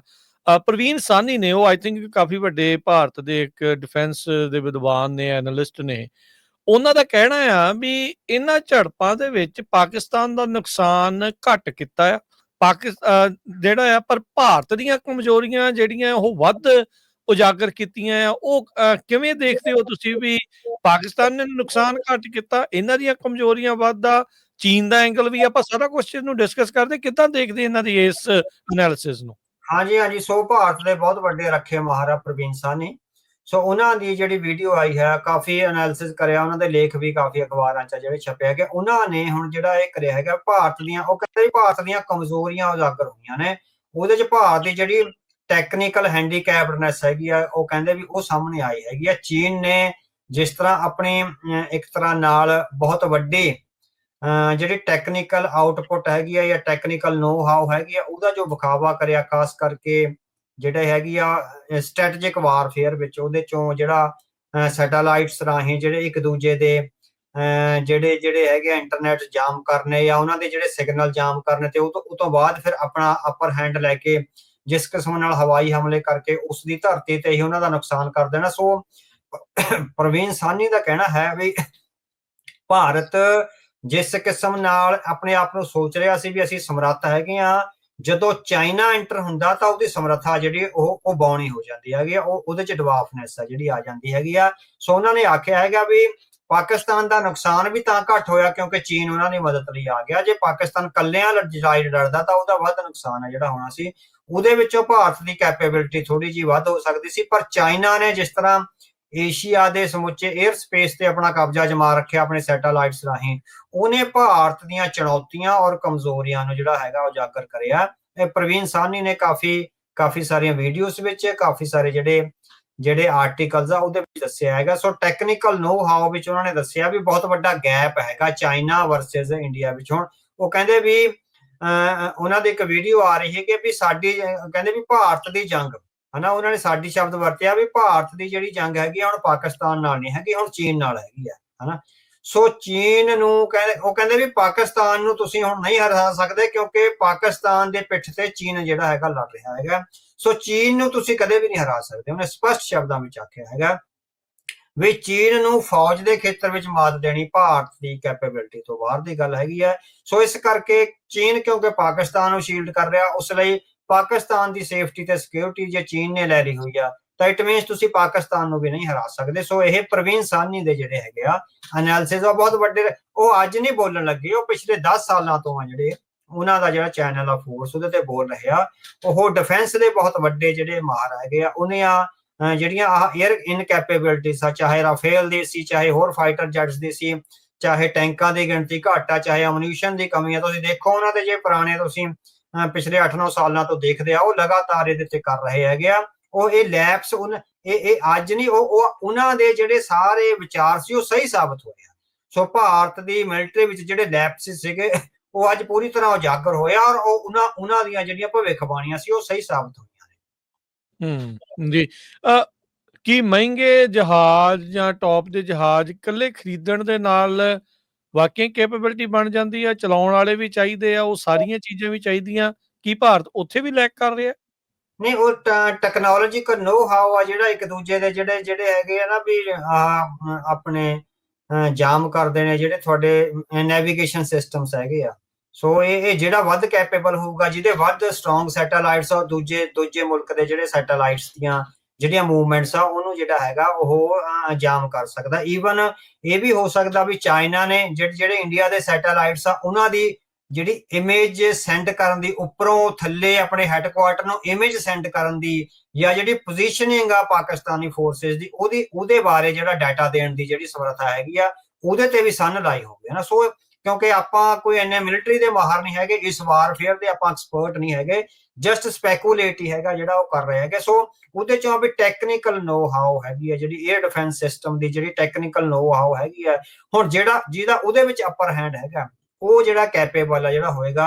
ਹਥਿਆਰ ਜਿੰਨੇ ਮਰਜ਼ੀ ਹੁਣ ਤੁਹਾਡੇ ਕੋਲ, ਹੁਣ ਹਾਰਡਵੇਅਰ ਜਿੰਨਾ ਮਰਜ਼ੀ ਪਿਆ ਹੋਵੇ, ਜੇ ਸੌਫਟਵੇਅਰ ਤੁਹਾਡੇ ਕਬਜ਼ੇ 'ਚ ਨਹੀਂ ਹੈਗਾ, ਉਹਨਾਂ ਹਾਰਡਵੇਅਰ ਨੂੰ ਚਲਾਉਣ ਵਾਲਾ ਸੌਫਟਵੇਅਰ ਵਿੱਚ ਜੇ ਦੁਸ਼ਮਣ ਸੰਨ ਲਾ ਰਿਹਾ ਹੈਗਾ ਤਾਂ ਤੁਹਾਡਾ ਉਹ ਹਾਰਡਵੇਅਰ ਹੈਗਾ ਜਿਹੜਾ ਇਨਕੈਪੇਬਲ ਆ। ਫਿਰ ਤਾਂ ਕੰਪਿਊਟਰ ਵਿੱਚ ਜੇ ਵਿੰਡੋਜ਼ ਨਹੀਂ ਹੈਗੀ ਪਾਈ ਹੋਈ ਤਾਂ ਕੰਪਿਊਟਰ ਜਸਟ ਆਪਣੇ ਲਈ ਇੱਕ ਰੱਦੀ ਦੀ ਟੋਕਰੀ ਹੈਗੀ ਆ।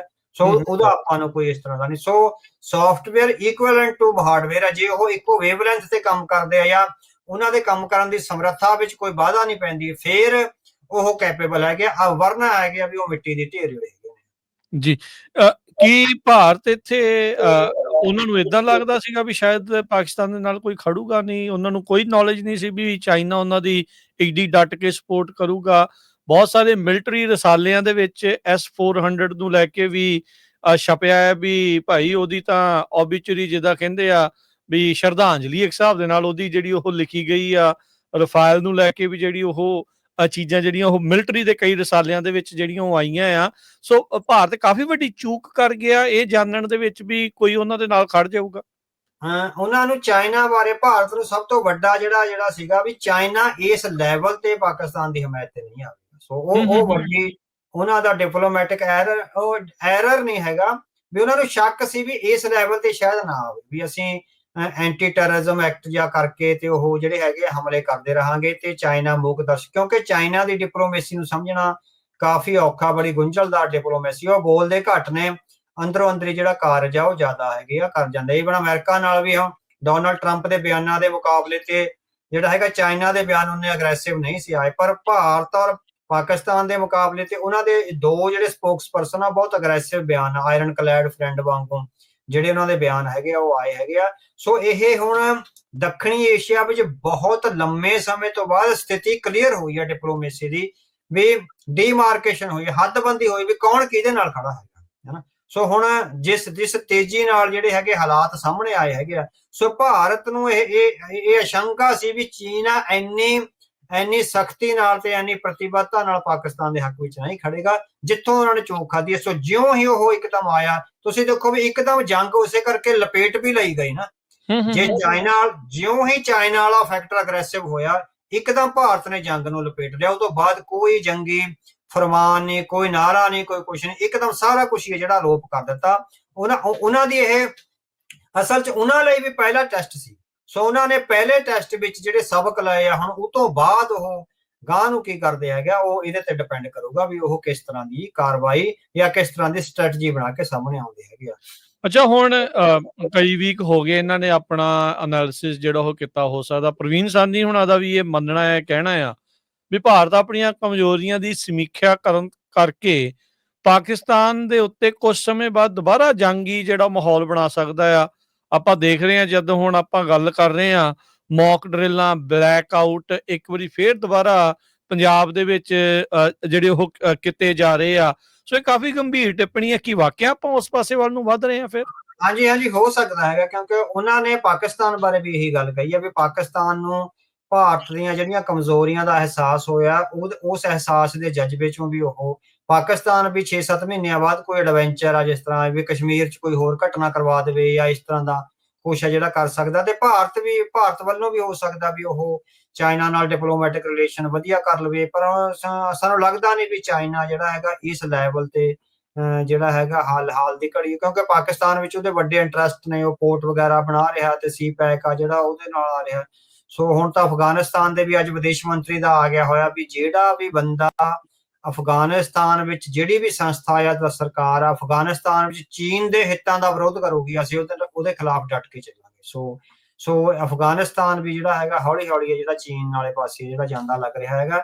ਸੋ ਕੁਛ ਵੀ ਹੋ ਸਕਦਾ ਐਡਵੈਂਚਰ, ਪਰ ਫਿਰ ਦੋਹੇ ਮੁਲਕਾਂ ਦਾ ਆਪਾਂ ਪਹਿਲਾਂ ਕਿਹਾ ਵੀ ਜੇ ਵਿਜ਼ਨਰੀ ਲੀਡਰ ਨਾ ਹੋਈ ਤਾਂ ਇਹ ਜੰਗ, ਜੇ ਇਸ ਜੰਗ ਤੋਂ ਕੋਈ ਸਬਕ ਨਾ ਸਿੱਖੇ ਵੀ ਆਪਣੇ ਹੰਕਾਰ 'ਚ ਹੀ ਬੈਠੇ ਰਹੇ ਦੋਵੇਂ ਮੁਲਕਾਂ 'ਚੋਂ, ਤੇ ਫਿਰ ਆ ਜਿਹੜੀਆਂ ਪੰਜਾਬ ਦੇ ਜਿਹੜੇ ਸਰਹੱਦਾਂ ਤੇ ਜਿਹੜੀਆਂ ਜੰਗੀ ਮਸ਼ਕਾਂ ਜਾਂ ਜੰਗ ਆ ਜਿਹੜੀ ਦੁਬਾਰੇ ਲੱਗ ਸਕਦੀ, ਜਿਹਦਾ ਨੁਕਸਾਨ ਪੰਜਾਬ ਦੀ ਸਾਡੀ ਮਾਂ ਧਰਤੀ ਨੂੰ ਸਭ ਤੋਂ ਵੱਧ ਹੋ ਸਕਦਾ ਹੈ। ਅੱਛਾ, ਪ੍ਰਵੀਨ ਸਾਨੀ ਹੁਣੀ ਇਸ ਐਨਾਲਿਸਿਸ ਦੇ ਵਿੱਚ ਇਹ ਵੀ ਆਖਦੇ ਆ ਵੀ ਪਾਕਿਸਤਾਨ ਨੇ ਕੌਮਾਂਤਰੀ ਮੀਡੀਆ ਦੇ ਵਿੱਚ ਉੱਥੇ ਗਏ, ਰਫੇਲ ਸਿੱਟ ਤੇ, ਜਹਾਜ਼ ਸਿੱਟ ਤੇ, ਕਈ ਚੀਜ਼ਾਂ ਉਹਨਾਂ ਨੇ ਦਿਖਾਈਆਂ, ਸਪਸ਼ਟ ਜਿਹੜਾ ਕਹਿੰਦੇ ਵੀ ਉਹਨਾਂ ਨੇ ਦਿਖਾਇਆ। ਭਾਰਤ ਜਿਹਾ ਕਰਨ ਜਿਹੜਾ ਉਹ ਨਹੀਂ ਕਰ ਸਕਿਆ। ਕਿ ਇਹਨਾਂ ਕੋਲ ਇਨਫੋਰਮੇਸ਼ਨ ਨਹੀਂ ਜਾਂ ਇਹਨਾਂ ਦਾ ਜ਼ਿਆਦਾ ਨੁਕਸਾਨ ਸੀਗਾ, ਆਪਣੀ ਇਹ ਖੱਲ ਬਚਾ ਰਹੇ ਸੀਗੇ? ਇਹਦਾ ਕੀ ਮਤਲਬ ਰਿਹਾ?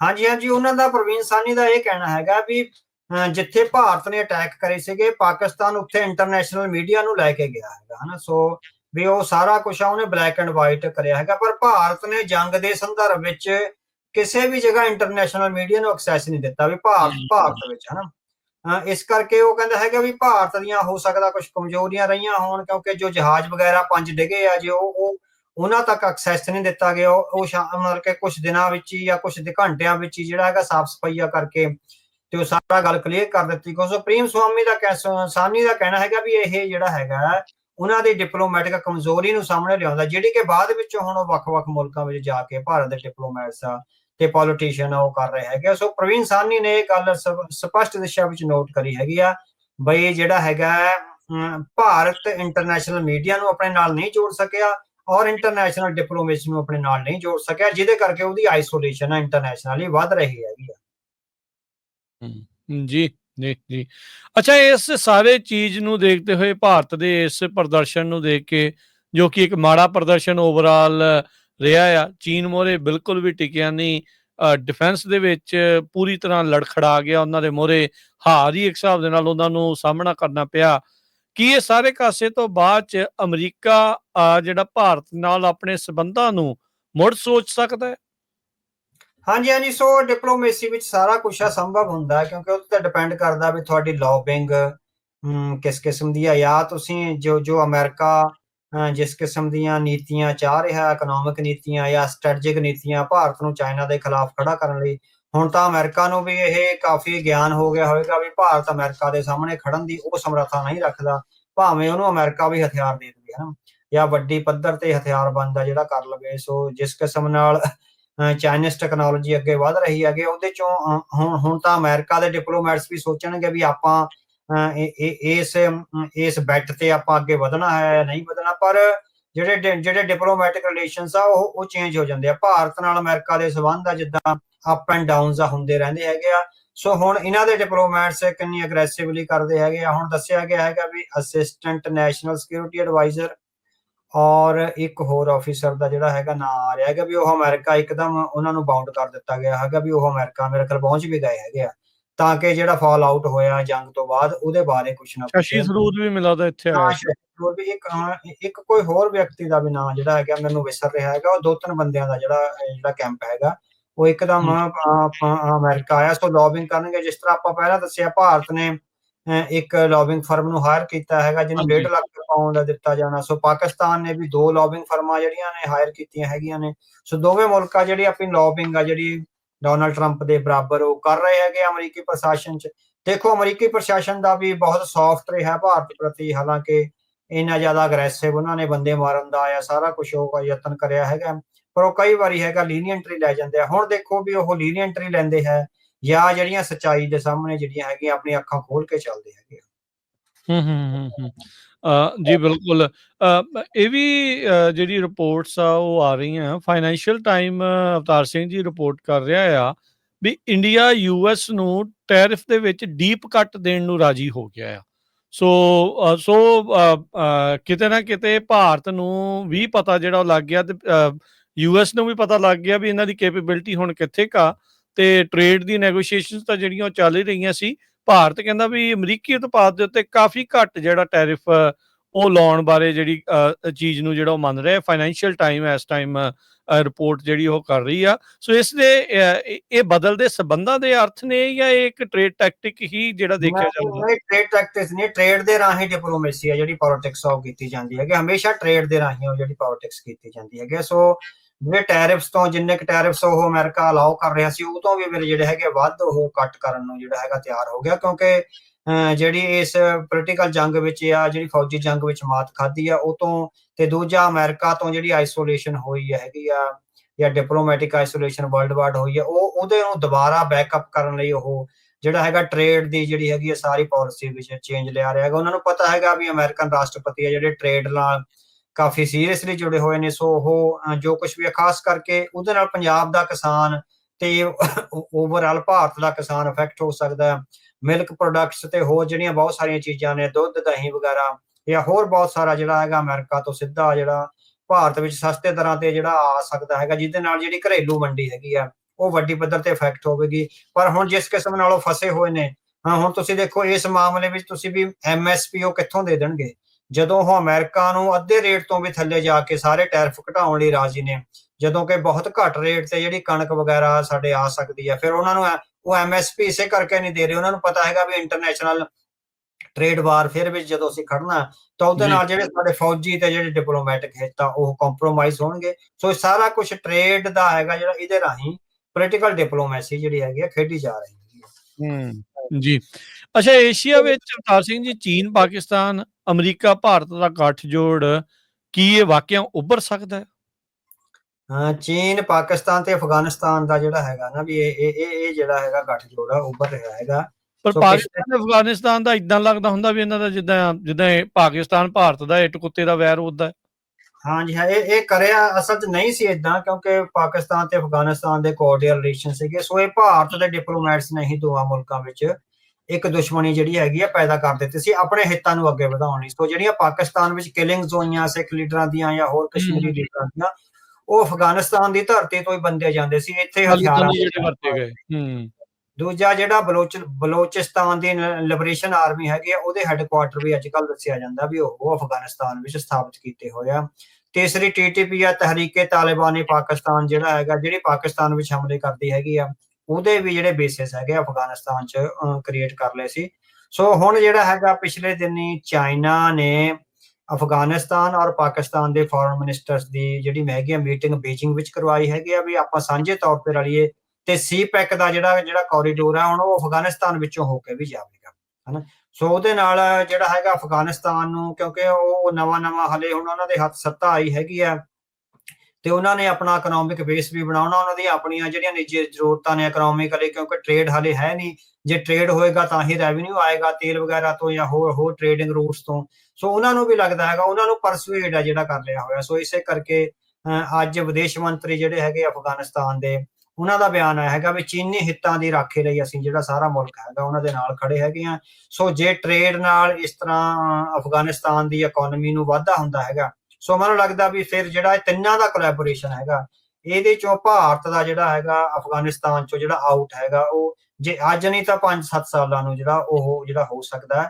ਹੁਣ ਭਾਰਤ ਵੀ ਅਗਰੈਸਿਵਲੀ ਅਫਗਾਨਿਸਤਾਨ ਨਾਲ ਗੱਲਬਾਤ ਕਰੇਗਾ, ਭਾਰਤ ਦੇ ਡਿਪਲੋਮੈਟਸ ਅਫਗਾਨਿਸਤਾਨ ਨਾਲ ਟਰਾਈ ਕਰਨਗੇ। ਭਾਰਤ ਜ਼ਿਆਦਾ ਆਪਣੀ ਡਿਪਲੋਮੈਸੀ ਕਤਰ ਔਰ UAE ਰਾਹੀਂ ਜਿਹੜਾ ਹੈਗਾ ਕਰਦਾ ਹੈਗਾ। ਸੋ ਕਤਰ ਤੇ UAE ਭਾਰਤ ਦੇ ਬਹੁਤ ਜੈ ਸ਼ੰਕਰ ਨੇ ਤਾਲਿਬਾਨ ਦੇ ਨਾਲ 2 ਵੀਕ ਪਹਿਲਾਂ ਗੱਲਬਾਤ ਕੀਤੀ ਹੈ। ਹਾਂਜੀ ਬਿਲਕੁਲ ਉਸ ਗੱਲਬਾਤ ਕਰੀ ਸੀ। ਇਹਨਾਂ ਦਾ ਜਿਹੜਾ ਡਿਪਟੀ ਵਿਦੇਸ਼ ਮੰਤਰੀ ਆ ਉਹ ਮਿਲੇ ਵੀ ਸੀਗੇ ਕੁਝ ਸਮਾਂ ਪਹਿਲਾਂ ਭਾਰਤ ਦੇ। ਪਰ ਹੁਣ ਚੀਨ ਦੇ ਵਿਦੇਸ਼ ਮੰਤਰੀ, ਪਾਕਿਸਤਾਨ ਦੇ ਵਿਦੇਸ਼ ਮੰਤਰੀ ਔਰ ਅਫਗਾਨਿਸਤਾਨ ਦੇ ਵਿਦੇਸ਼ ਮੰਤਰੀ ਜਿਹੜੇ ਹੈਗੇ ਆ ਉਹ ਇਕੱਠੇ ਹੋਏ ਆ, ਤੇ ਉਹ ਅਫਗਾਨਿਸਤਾਨ ਦੇ ਵਿਦੇਸ਼ ਮੰਤਰੀ ਇਰਾਨ ਵੀ ਗਏ ਹੈਗੇ। ਸੋ ਇਰਾਨ ਪਾਕਿਸਤਾਨ ਤੇ ਇਹ ਜਿਹੜਾ ਅਫਗਾਨਿਸਤਾਨ ਦਾ, ਤੇ ਜੇ ਚਾਈਨਾ ਵੀ ਨਾਲ ਰਲਦਾ ਹੈਗਾ, ਉਸ ਇਹ ਕਾਫੀ ਜਿਹੜਾ ਸਾਊਥ ਏਸ਼ੀਆ ਵਿੱਚ ਕਾਫੀ ਵੱਡੀਆਂ ਤਬਦੀਲੀਆਂ ਜਿਹੜੀਆਂ ਹੈਗੀਆਂ ਵਾਪਰਨ ਦੀ ਸੰਭਾਵਨਾ ਹੈਗੇ। ਨਵੇਂ ਦ੍ਰਿਸ਼ ਤੇ ਨਵੇਂ ਗੱਠਜੋੜ ਸਾਹਮਣੇ ਆਉਣ ਦੀ ਸੰਭਾਵਨਾ ਬਣੀ ਹੋਈ।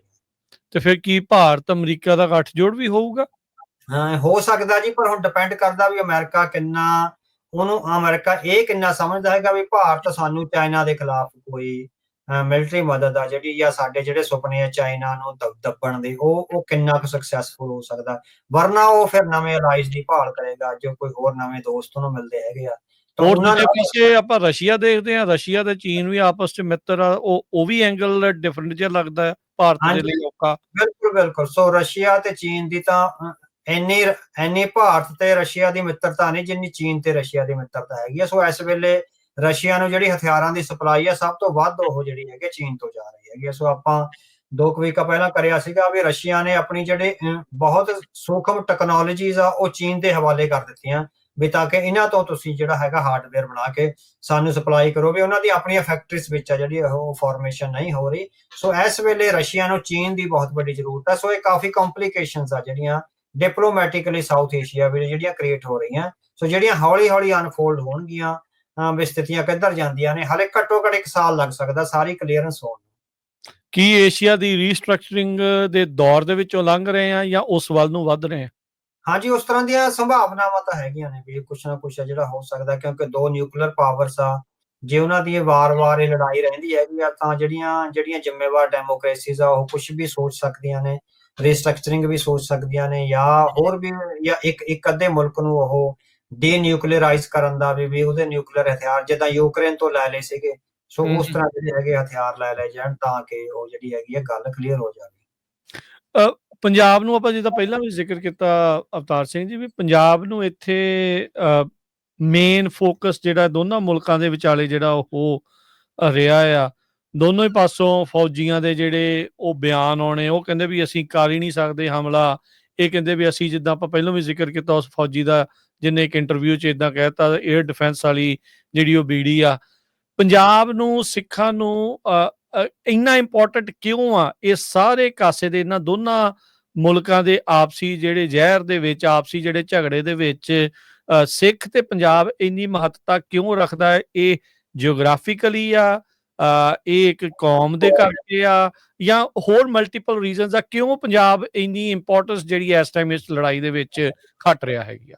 ਇਹ ਸਾਡੇ ਗੁਰੂ ਸਾਹਿਬ ਦੀ ਬਖਸ਼ਿਸ਼ ਦਾ ਹੀ ਜਿਹੜਾ ਹੈਗਾ ਉਹ ਨਤੀਜਾ ਹੈਗਾ। ਪਿਛੇ ਜਿਹੜੀ ਗੁਰੂ ਸਾਹਿਬ ਨੇ ਇਸ ਧਰਤੀ ਨੂੰ ਬਖਸ਼ਿਸ਼ ਕਰੀ ਹੈਗੀ ਆ, ਉਸ ਬਖਸ਼ਿਸ਼ ਕਰਕੇ ਹੀ ਸਾਡੀ ਯੂਨੀਕ ਆਇਡੈਂਟੀਟੀ ਆ, ਜਿਹੜੀ ਸਾਡੀ ਵੱਖਰੀ ਪਹਿਚਾਣ ਆ, ਤੇ ਉਹਦੇ ਚੋਂ ਜਿਹੜਾ ਕੌਮ ਨੇ ਕਰੈਕਟਰ ਕਮਾਇਆ ਗੁਰੂ ਗ੍ਰੰਥ ਸਾਹਿਬ ਦੀ ਸਿੱਖਿਆ ਵਿੱਚੋਂ, ਗੁਰੂ ਗ੍ਰੰਥ ਸਾਹਿਬ ਦੀ ਸਿੱਖਿਆ ਨਾਲ ਜੁੜ ਕੇ। ਬੇਸ਼ੱਕ ਅੱਜ ਸਾਡੀ ਕੌਮ ਦੇ ਕਰੈਕਟਰ ਵਿੱਚ ਕੁਝ ਕਮਜ਼ੋਰੀਆਂ ਆਈਆਂ ਨੇ, ਉਹ ਉਸ ਤਰ੍ਹਾਂ ਦਾ ਬੁਲੰਦ ਕਰਦਾਰ ਨਹੀਂ ਰਿਹਾ ਜਿਸ ਤਰ੍ਹਾਂ ਦਾ ਗੁਰੂ ਸਾਹਿਬ ਦੇ ਟਾਈਮ ਦੇ ਸਿੱਖਾਂ ਦਾ ਹੁੰਦਾ ਸੀ, ਪਰ ਫਿਰ ਵੀ ਉਹ ਸ਼ਕਤੀ ਜਿਹੜੀ ਗੁਰੂ ਸਾਹਿਬ ਨੇ ਇਸ ਧਰਤੀ ਵਿੱਚ ਪੈਦਾ ਕਰੀ ਹੈਗੀ ਆ, ਜਿਹੜਾ ਸ਼੍ਰੀ ਗੁਰੂ ਗ੍ਰੰਥ ਸਾਹਿਬ ਦਾ ਪ੍ਰਕਾਸ਼ ਇਸ ਧਰਤੀ ਤੇ ਹੋਇਆ ਤੇ ਖਾਲਸੇ ਦੀ ਸਿਰਜਣਾ ਜਿਹੜੀ ਇਸ ਧਰਤੀ ਤੇ ਹੋਈ ਆ, ਇਹ ਦੋ ਮਹਾਨ ਪ੍ਰਾਪਤੀਆਂ ਜਿਹੜੀਆਂ ਉਹ ਤੋਂ ਬਾਅਦ ਜਿਹੜਾ 200-250 ਸਾਲਾਂ ਦਾ ਇੱਕ ਪੂਰਾ ਸੰਕਲਪਬੱਧ ਜਿਹੜਾ ਇਤਿਹਾਸ ਹੈਗਾ, ਉਹਦੀ ਪ੍ਰੇਰਨਾ ਹੀ ਹੈਗੀ ਆ ਸਿੱਖਾਂ ਨੂੰ ਤੇ ਇਸ ਪੰਜਾਬੀ ਮਾਂ ਧਰਤੀ ਨੂੰ, ਜਿਹੜੀ ਹੈਗੀ ਆ ਪੰਜਾਬ ਦੀ ਧਰਤੀ ਨੂੰ ਇੱਕ ਇੰਪੋਰਟੈਂਸ ਦਵਾ ਰਹੀ ਹੈਗੀ ਆ, ਜਿਹਦੇ ਕਰਕੇ ਆਪਾਂ ਦੇਖ ਰਹੇ ਹੈਗੇ ਆ ਵੀ ਅੱਜ ਇੰਟਰਨੈਸ਼ਨਲ ਜਿਹੜੀ ਡਿਪਲੋਮੈਸੀ ਆ ਉਹਦੇ ਵਿੱਚ ਸਿੱਖਾਂ ਦੀ ਮਹੱਤਤਾ ਹੈਗੀ ਆ ਉਹ ਵੱਧਦੀ ਜਾ ਰਹੀ ਹੈ।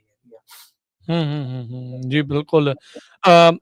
ਇੱਥੇ ਅਵਤਾਰ ਸਿੰਘ ਜੀ, ਜਿੱਦਾਂ ਹੁਣ ਆਪਾਂ ਨੂੰ ਪਤਾ ਵੀ ਅਵਤਾਰ ਸਿੰਘ ਜੀ ਨੇ ਜਿਹੜੀ ਕਿਤਾਬ ਸਿੱਖ ਕੌਮਵਾਦ ਦਾ ਸੰਕਲਪ ਆ, ਉਹ 10 ਸਾਲਾਂ ਦੀ ਜਿਹੜੀ ਬਹੁਤ ਗਹਿਰੀ ਜਿਹੜੀ ਖੋਜ ਆ, ਉਸ ਤੋਂ ਬਾਅਦ 500 ਤੋਂ ਵੱਧ ਕਿਤਾਬਾਂ ਪੜ੍ਹਨ ਤੋਂ ਬਾਅਦ ਦੇ ਵਿੱਚ ਇਹ ਜਿਹੜੀ ਲਿਆਂਦੀ ਆ, ਇਹ ਪੂਰੇ ਹਾਲਾਤਾਂ ਦੇ ਵਿੱਚ ਸਿੱਖ ਕੌਮ ਦਾ, ਸਿੱਖ ਨੇਸ਼ਨ ਦਾ ਇੱਕ ਆਈਡੀਆ ਵੀ ਨਾਲ ਜਿਹੜਾ ਉਹ ਉੱਭਰਦਾ ਆ। ਅਕਸਰ ਆਖਿਆ ਜਾਂਦਾ ਵੀ ਜਦੋਂ ਵੀ ਕਿਤੇ ਜੰਗਾਂ ਲੱਗਦੀਆਂ ਕਿਸੇ ਵੀ ਖੇਤਰ ਦੇ ਵਿੱਚ ਜਾਂ ਕਿਤੇ ਵੀ ਆ, ਉੱਥੇ ਨਵੇਂ ਦੇਸ਼, ਨਵੇਂ ਨੇਸ਼ਨ ਇੱਦਾਂ ਬਣਨ ਦੇ ਜਿਹੜੇ ਆ ਉਹ ਰਾਹ ਵੀ ਜਿਹੜੇ ਉਹ ਪੈਦਾ ਹੁੰਦੇ ਆ। ਤੁਸੀਂ ਇਹਨਾਂ ਹਾਲਾਤਾਂ ਦੇ ਵਿੱਚ ਇਸ ਕਿਤਾਬ ਦੇ ਹਵਾਲੇ ਦੇ ਨਾਲ ਤੁਸੀਂ ਕੋਈ ਗੱਲ ਦੱਸ ਸਕਦੇ ਆ ਵੀ ਇਹ ਰਾਹ ਆਪਣੇ ਲਈ ਅੱਗੇ ਪੈਦਾ ਹੋ ਰਿਹਾ, ਕੋਈ ਦਰਵਾਜ਼ੇ ਖੁੱਲ ਰਹੇ ਆ, ਜਾਂ ਜੇ ਨਹੀਂ ਤਾਂ ਕੀ ਅੱਗੇ ਇਸ ਦੇ ਵਿੱਚ ਹੋ ਸਕਦਾ ਹੈ? ਹਾਂਜੀ, ਜਿਹੜੀਆਂ ਜੰਗਾਂ ਹੁੰਦੀਆਂ ਨੇ ਨਾ, ਜੰਗਾਂ ਦਾ ਜਿਹੜਾ ਸਮੁੱਚਾ ਐਨਾਲਿਸਿਸ ਹੈਗਾ ਵੀ ਉਹਦੇ ਚੋਂ ਜਿਹੜੀ ਮੌਜੂਦਾ ਨੇਸ਼ਨ ਸਟੇਟ ਜਿਹੜੀ ਕ੍ਰੀਏਟ ਹੋਈ ਹੈ ਨਾ, ਵੀ ਕੌਮਾਂ ਦੇ ਆਪਣੇ ਹਰੇਕ ਕੌਮ ਦਾ ਆਪਣਾ ਮੁਲਕ ਹੈਗਾ ਜਿਹੜਾ, ਉਹ ਇਸ ਜੰਗਾਂ ਦੇ ਇਸ ਵਿਸਥਾਰ ਵਿੱਚੋਂ ਹੀ ਜਿਹੜਾ ਹੈਗਾ, ਇਹ 15ਵੀਂ ਸਦੀ ਤੋਂ ਬਾਅਦ ਆ ਜਿਹੜਾ ਯੂਰਪ ਵਿੱਚ ਸ਼ੁਰੂ ਹੋਇਆ ਨਾ ਜੰਗਾਂ ਦਾ ਜਿਹੜਾ ਰਵਾਇਤੀ ਢੰਗ ਹੈਗਾ। ਸੋ ਉਹਦੇ ਚੋਂ ਤੁਸੀਂ ਦੇਖੋ ਵੀ 15ਵੀਂ ਸਦੀ ਵਿੱਚ ਜਿਹੜੇ ਯੂਰਪ ਵਿੱਚ ਵੱਡੀਆਂ ਰਾਜਸੀ ਤਬਦੀਲੀਆਂ ਵਾਪਰਦੀਆਂ ਹੈਗੀਆਂ, ਸੋ ਜੰਗਾਂ ਕਰਕੇ ਵਾਪਰੀਆਂ।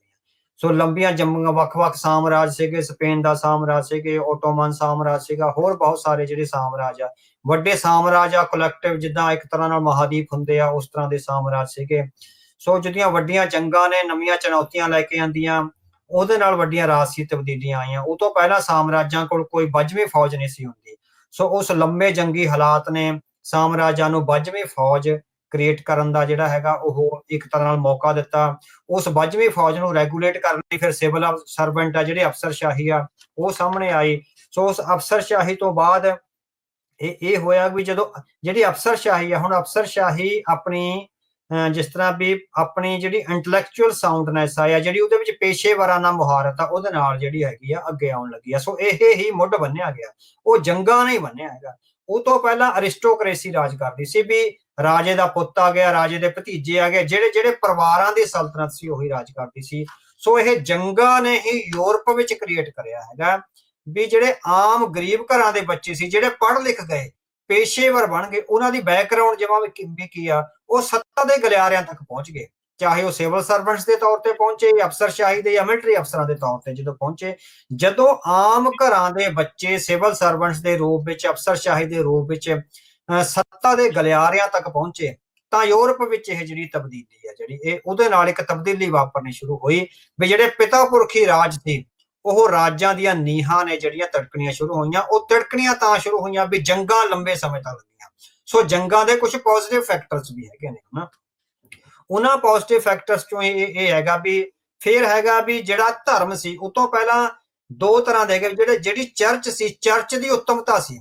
ਜਿਹੜੇ ਚਰਚ ਦੇ ਪਾਦਰੀ ਸੀ ਉਹ ਬਹੁਤ ਥਾਵਾਂ ਤੇ, ਬਹੁਤ ਵੱਡੇ ਥਾਵਾਂ ਤੇ ਰਾਜੇ ਨਾਲੋਂ ਉੱਤੇ ਸੀ। ਸੋ ਪੋਪ ਦੀ ਜਿਹੜੀ ਪਦਵੀ ਸੀ ਉਹ ਰਾਜੇ ਨਾਲੋਂ ਵੀ ਜਿਹੜੀ ਉੱਪਰ ਸੀਗੀ।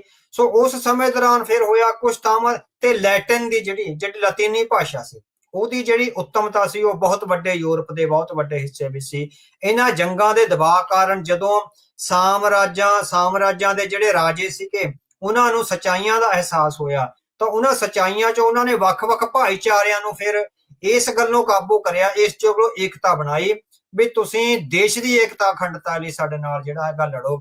ਪਰ ਉਹ ਭਾਈਚਾਰੇ ਕਿਉਂਕਿ ਆਪਣੇ ਧਰਮ ਤੇ ਭਾਸ਼ਾਵਾਂ ਨਾਲ ਜੁੜੇ ਹੋਏ ਸੀ, ਵਕਤੀ ਤੌਰ ਤੇ ਉਹ ਜੰਗ ਵਿੱਚ ਸ਼ਾਮਲ ਹੋਏ ਜਾਂ ਸਰਕਾਰਾਂ ਨਾਲ ਸ਼ਾਮਲ ਹੋਏ, ਪਰ ਐਸੋ ਉਹਨਾਂ ਨੂੰ ਮੌਕਾ ਮਿਲਿਆ ਉਹਨਾਂ ਨੇ ਆਪਣੀਆਂ ਕੌਮੀਅਤਾਂ ਆਪਣੇ ਨੇਸ਼ਨ ਦੇ ਹਿਸਾਬ ਨਾਲ ਜਿਹੜੇ ਹੈਗੇ ਮੁਲਕ ਸਿਰਜਣੇ ਸ਼ੁਰੂ ਕਰ ਦਿੱਤੇ। ਇੱਕ ਤਾਂ ਛੋਟੇ ਪਰਿਵਾਰਾਂ ਚੋਂ ਬੱਚੇ ਅਫਸਰ ਬਣ ਕੇ ਸਾਹਮਣੇ ਆਏ ਤੇ ਦੂਜਾ ਜਦੋਂ ਜੰਗਾਂ ਨੇ ਬੁਰਾ ਹਾਲ ਕਰ ਦਿੱਤਾ ਸਾਮਰਾਜਾਂ ਦਾ ਤਾਂ ਨੇਸ਼ਨ ਸਟੇਟ ਦਾ ਸੰਕਲਪ ਸਾਮਰਾਜ ਉਦੋਂ ਟੁੱਟੇ। 1648 ਦੀ ਜਿਹੜੀ ਵੈਸਟਫੇਲੀਆ ਸੰਧੀ ਹੋਈ ਆ ਉਹ 30 ਸਾਲ ਦੀ ਜੰਗ ਤੋਂ ਬਾਅਦ ਹੋਈ ਸੀ। ਸੋ ਵੈਸਟਫੇਲੀਆ ਦੀ ਸੰਧੀ ਨੇ 30 ਸਾਲਾਂ ਦੀ ਜੰਗ ਤੋਂ ਬਾਅਦ ਹੋਈ ਵੈਸਟਫੇਲੀਆ ਦੀ ਸੰਧੀ ਨੇ ਨੇਸ਼ਨ ਸਟੇਟ ਯੂਰਪ ਭਰ ਵਿੱਚ ਜਿਹੜੇ ਕ੍ਰੀਏਟ ਕੀਤੇ। ਉਹ ਤੋਂ ਪਹਿਲਾਂ 1492 ਵਿੱਚ ਸਪੇਨ ਤੇ 1497 ਵਿੱਚ ਜਿਹੜਾ ਪੁਰਤਗਾਲ ਆ, ਇਹਨਾਂ ਦੇ ਜਿਹੜੇ ਵੱਡੇ ਜਿਹੜੇ ਸਾਮਰਾਜ ਸੀਗੇ ਇਹਨਾਂ ਵਿੱਚ ਧਰਮ ਬਦਲ ਕੇ ਏਕਤਾ ਕਰਾਉਣ ਦਾ ਤਾਂ ਕਿ ਵੀ ਸਾਡੇ ਸਾਮਰਾਜ ਬਚੇ ਰਹਿਣ, ਜਿਹੜੀਆਂ ਆਬਾਦੀਆਂ ਨੂੰ ਬਚਾ ਕੇ ਰੱਖਣ ਦਾ, ਔਰ ਬਹੁਤ ਕੁਛ ਜਿਹੜਾ ਇਸ ਤਰ੍ਹਾਂ ਦਾ ਹੋਇਆ। ਪਰ ਨੇਸ਼ਨ ਸਟੇਟ ਦਾ ਕਨਸੈਪਟ ਇਹ ਹੋਇਆ ਵੀ ਜਦੋਂ ਆਮ ਲੋਕ ਸੱਤਾ ਦੇ ਨੇੜੇ ਪਹੁੰਚੇ, ਜਦੋਂ ਆਮ ਲੋਕਾਂ ਨੂੰ ਸੱਤਾ ਵਿੱਚ ਇੱਕ ਤਰ੍ਹਾਂ ਨਾਲ ਐਂਟਰ ਹੋਣ ਦਾ ਮੌਕਾ ਮਿਲਿਆ ਤਾਂ ਹੌਲੀ ਉਸ ਘਟਨਾਕ੍ਰਮ ਨੇ ਜਿਹੜਾ ਹੈਗਾ ਨੇਸ਼ਨ ਸਟੇਟ ਦਾ, ਕੌਮਾਂ ਦੇ ਆਪਣੇ ਮੁਲਕਾਂ ਦੀ ਸਿਰਜਣਾ ਦਾ ਜਿਹੜਾ ਸੰਕਲਪ ਉਹ ਕਰਿਆ ਹੈਗਾ। ਸੋ ਇਹ ਜਿਹੜੀਆਂ ਜੰਗਾਂ ਨੇ ਬਲਕਿ ਹਰ ਵਾਰੀ ਢਾਊ ਨਹੀਂ ਹੁੰਦੀਆਂ, ਬਹੁਤ ਵਾਰੀ ਜਿਹੜੀਆਂ ਕ੍ਰੀਏਟਿਵ ਰੋਲ ਵੀ ਨਿਭਾਉਂਦੀਆਂ ਹੈਗੀਆਂ। ਸੋ ਜਿਹੜੀਆਂ ਇਹ ਦੋ ਸੰਧੀਆਂ ਹੋਈਆਂ, ਇੱਕ ਆਗਸਬਰਗ ਦੀ ਸੰਧੀ ਆ ਤੇ ਦੂਜੀ ਵੈਸਟਫੇਲੀਆ ਦੀ ਸੰਧੀ ਆ। ਇਹਨਾਂ ਦੋਵਾਂ ਸੰਧੀਆਂ ਨੇ ਸੈਂਟਰਲਾਈਜ਼ਡ ਸਟੇਟ ਦਾ ਸੰਕਲਪ ਜਿਹੜਾ ਖਤਮ ਕਰਕੇ ਜਿਹੜਾ ਨੇਸ਼ਨ ਸਟੇਟ ਆ ਵੀ ਹਰੇਕ ਕੌਮ ਦੀ ਆਪਣਾ ਮੁਲਕ ਹੋਣਾ ਚਾਹੀਦਾ। ਸੋ ਉਹ ਉਸ ਸੰਦਰਭ ਵਿੱਚ ਆ ਜਿਹੜੀ ਉਹ ਕਰੀ। ਸੋ ਤੁਸੀਂ ਦੇਖੋ ਵੀ ਜਿਹੜਾ ਆਪਾਂ ਸਿੱਖਾਂ ਦੇ ਸੰਦਰਭ ਵਿੱਚ ਵੀ ਜਦੋਂ ਦੇਖਦੇ ਹੈਗੇ ਆ ਜਿਹੜਾ ਗੁਰੂ ਸਾਹਿਬ ਦੇ ਇਹ ਪੈਰਲਲ ਚੱਲ ਰਹੀਆਂ ਹੈਗੀਆਂ। ਸੋ ਜਿਸ ਤਰ੍ਹਾਂ ਲੈਟਿਨ ਭਾਸ਼ਾ ਨੂੰ ਚੁਣੌਤੀ ਦਿੱਤੀ ਗਈ, ਵੱਖ-ਵੱਖ ਜਿਹੜੀਆਂ ਕੌਮਾਂ ਦੇ ਲੋਕ ਸਾਹਮਣੇ ਆਏ ਉਹਨਾਂ ਨੇ ਲੈਟਿਨ ਭਾਸ਼ਾ ਨੂੰ ਚੁਣੌਤੀ ਦੇ ਕੇ ਆਪਣੀਆਂ ਭਾਸ਼ਾਵਾਂ ਦੇ ਆਧਾਰ ਤੇ ਕੌਮਾਂ ਸਿਰਜੀਆਂ, ਆਪਣੇ ਧਰਮਾਂ ਦੇ ਆਧਾਰ ਤੇ ਕੌਮਾਂ ਸਿਰਜੀਆਂ। ਗੁਰੂ ਪਾਤਸ਼ਾਹ ਨੇ ਵੀ ਜਿਹੜਾ ਭਾਰਤ ਵਿੱਚ ਵੀ ਸੀ ਨਾ, ਜਦੋਂ ਗੁਰੂ ਪਾਤਸ਼ਾਹ ਦਾ ਪ੍ਰਕਾਸ਼ ਹੁੰਦਾ ਉਸ ਵੇਲੇ ਲੋਧੀ ਸਾਮਰਾਜ ਆਪਣੇ ਪਤਨ ਵੱਲ ਜਿਹੜਾ ਹੈਗਾ ਜਾ ਰਿਹਾ ਸੀਗਾ। ਪਰ ਜਿਹੜੀ ਇਸਲਾਮ ਦੀ ਰਾਜਸੀ ਤਾਕਤ ਇਸਲਾਮ ਦੇ ਹੱਥ ਸੀ, ਪਰ ਰਾਜਸੀ ਤਾਕਤ ਇਸਲਾਮ ਦੇ ਹੱਥ ਹੋਣ ਦੇ ਬਾਵਜੂਦ ਵੀ ਸਮਾਜ ਵਿੱਚ ਹਿੰਦੂ ਬ੍ਰਾਹਮਣ ਦੀ ਜਿਹੜੀ ਚੌਧਰ ਆ ਉਹ ਪੂਰੀ ਤਰ੍ਹਾਂ ਬਣੀ ਹੋਈ ਸੀ। ਸੋ ਇਹ ਦੋ ਧਰਮਾਂ ਵਿੱਚ ਰਿਹਾ, ਇੱਕ ਇਸਰਾਈਅਤ ਵਿੱਚ ਵੀ ਜਿਹੜਾ ਧਾਰਮਿਕ ਆਗੂ ਆ ਉਹ ਰਾਜੇ ਤੋਂ ਉੱਤੇ ਹੈਗਾ, ਤੇ ਦੂਸਰਾ ਹਿੰਦੂ ਧਰਮ ਵਿੱਚ ਜਿਹੜਾ ਉਹਨਾਂ ਦਾ ਚੱਕਰਵਰਤੀ ਰਾਜੇ ਦਾ ਸੰਕਲਪ ਆ ਨਾ। ਸੋ ਚੱਕਰਵਰਤੀ ਰਾਜੇ ਦਾ ਸੰਕਲਪ ਸੀ ਵੀ ਜਿਹੜਾ ਬ੍ਰਾਹਮਣ ਦੀ ਚੌਧਰ ਹੈਗੀ ਆ, ਸੋ ਜਿਹੜਾ ਬ੍ਰਾਹਮਣ ਦੀ ਤੇ ਹਿੰਦੂ ਐਲੀਟ ਦੀ ਚੌਧਰ ਹੈਗੀ ਆ, ਉਹ ਜੇ ਤੁਹਾਡੇ ਕੋਲ ਰਾਜਸੀ ਸੱਤਾ ਨਹੀਂ ਵੀ ਹੈਗੀ ਸਮਾਜ ਵਿੱਚ ਤਾਂ ਵੀ ਆ ਉਹ ਬਣੀ ਰਹਿੰਦੀ ਆ। ਸੰਸਕ੍ਰਿਤ ਉਹਨੂੰ ਪ੍ਰੋਟੈਕਟ ਕਰਦੀ ਸੀ। ਸੋ ਗੁਰੂ ਪਾਤਸ਼ਾਹ ਨੇ ਸੰਸਕ੍ਰਿਤ ਦੇ ਦਾਬੇ ਨੂੰ ਖਤਮ ਕਰਿਆ, ਉਹਨੂੰ ਤੋੜਿਆ, ਔਰ ਉਹਦੇ ਨਾਲ ਜੁੜੀ ਹੋਈ ਸਮੁੱਚੀ ਸੰਸਥਾ ਔਰ ਰਵਾਇਤਾਂ ਨੂੰ ਤੋੜ ਕੇ ਗੁਰਮੁਖੀ ਲਿਪੀ ਦੇ ਪਸਾਰ ਨਾਲ ਸ਼੍ਰੀ ਗੁਰੂ ਗ੍ਰੰਥ ਸਾਹਿਬ ਦਾ ਪ੍ਰਕਾਸ਼ ਇਸ ਧਰਤੀ ਤੇ ਕਰਿਆ। ਔਰ ਜਿਹੜਾ ਹੈਗਾ ਤੁਸੀਂ ਦੇਖੋ ਵੀ ਖਾਲਸੇ ਦੀ ਸਿਰਜਣਾ ਜਿਹੜੀ ਹੋਈ ਉਹ ਬਿਲਕੁਲ ਉਸ ਤਰ੍ਹਾਂ ਹੁਣ ਜਿੱਦਾਂ ਆਪਾਂ ਕਿਹਾ ਹੈਗਾ ਨਾ ਵੀ ਇਹ ਸਾਮਰਾਜਾਂ ਵਿੱਚ ਜਿਹੜੇ ਗਰੀਬ ਘਰਾਂ ਦੇ ਬੱਚੇ ਸੀ ਉਹ ਪੜ੍ਹ ਲਿਖ ਕੇ ਆਪਣੀ ਯੋਗਤਾ ਨਾਲ ਸੱਤਾ ਨਾਲ ਜੁੜੇ।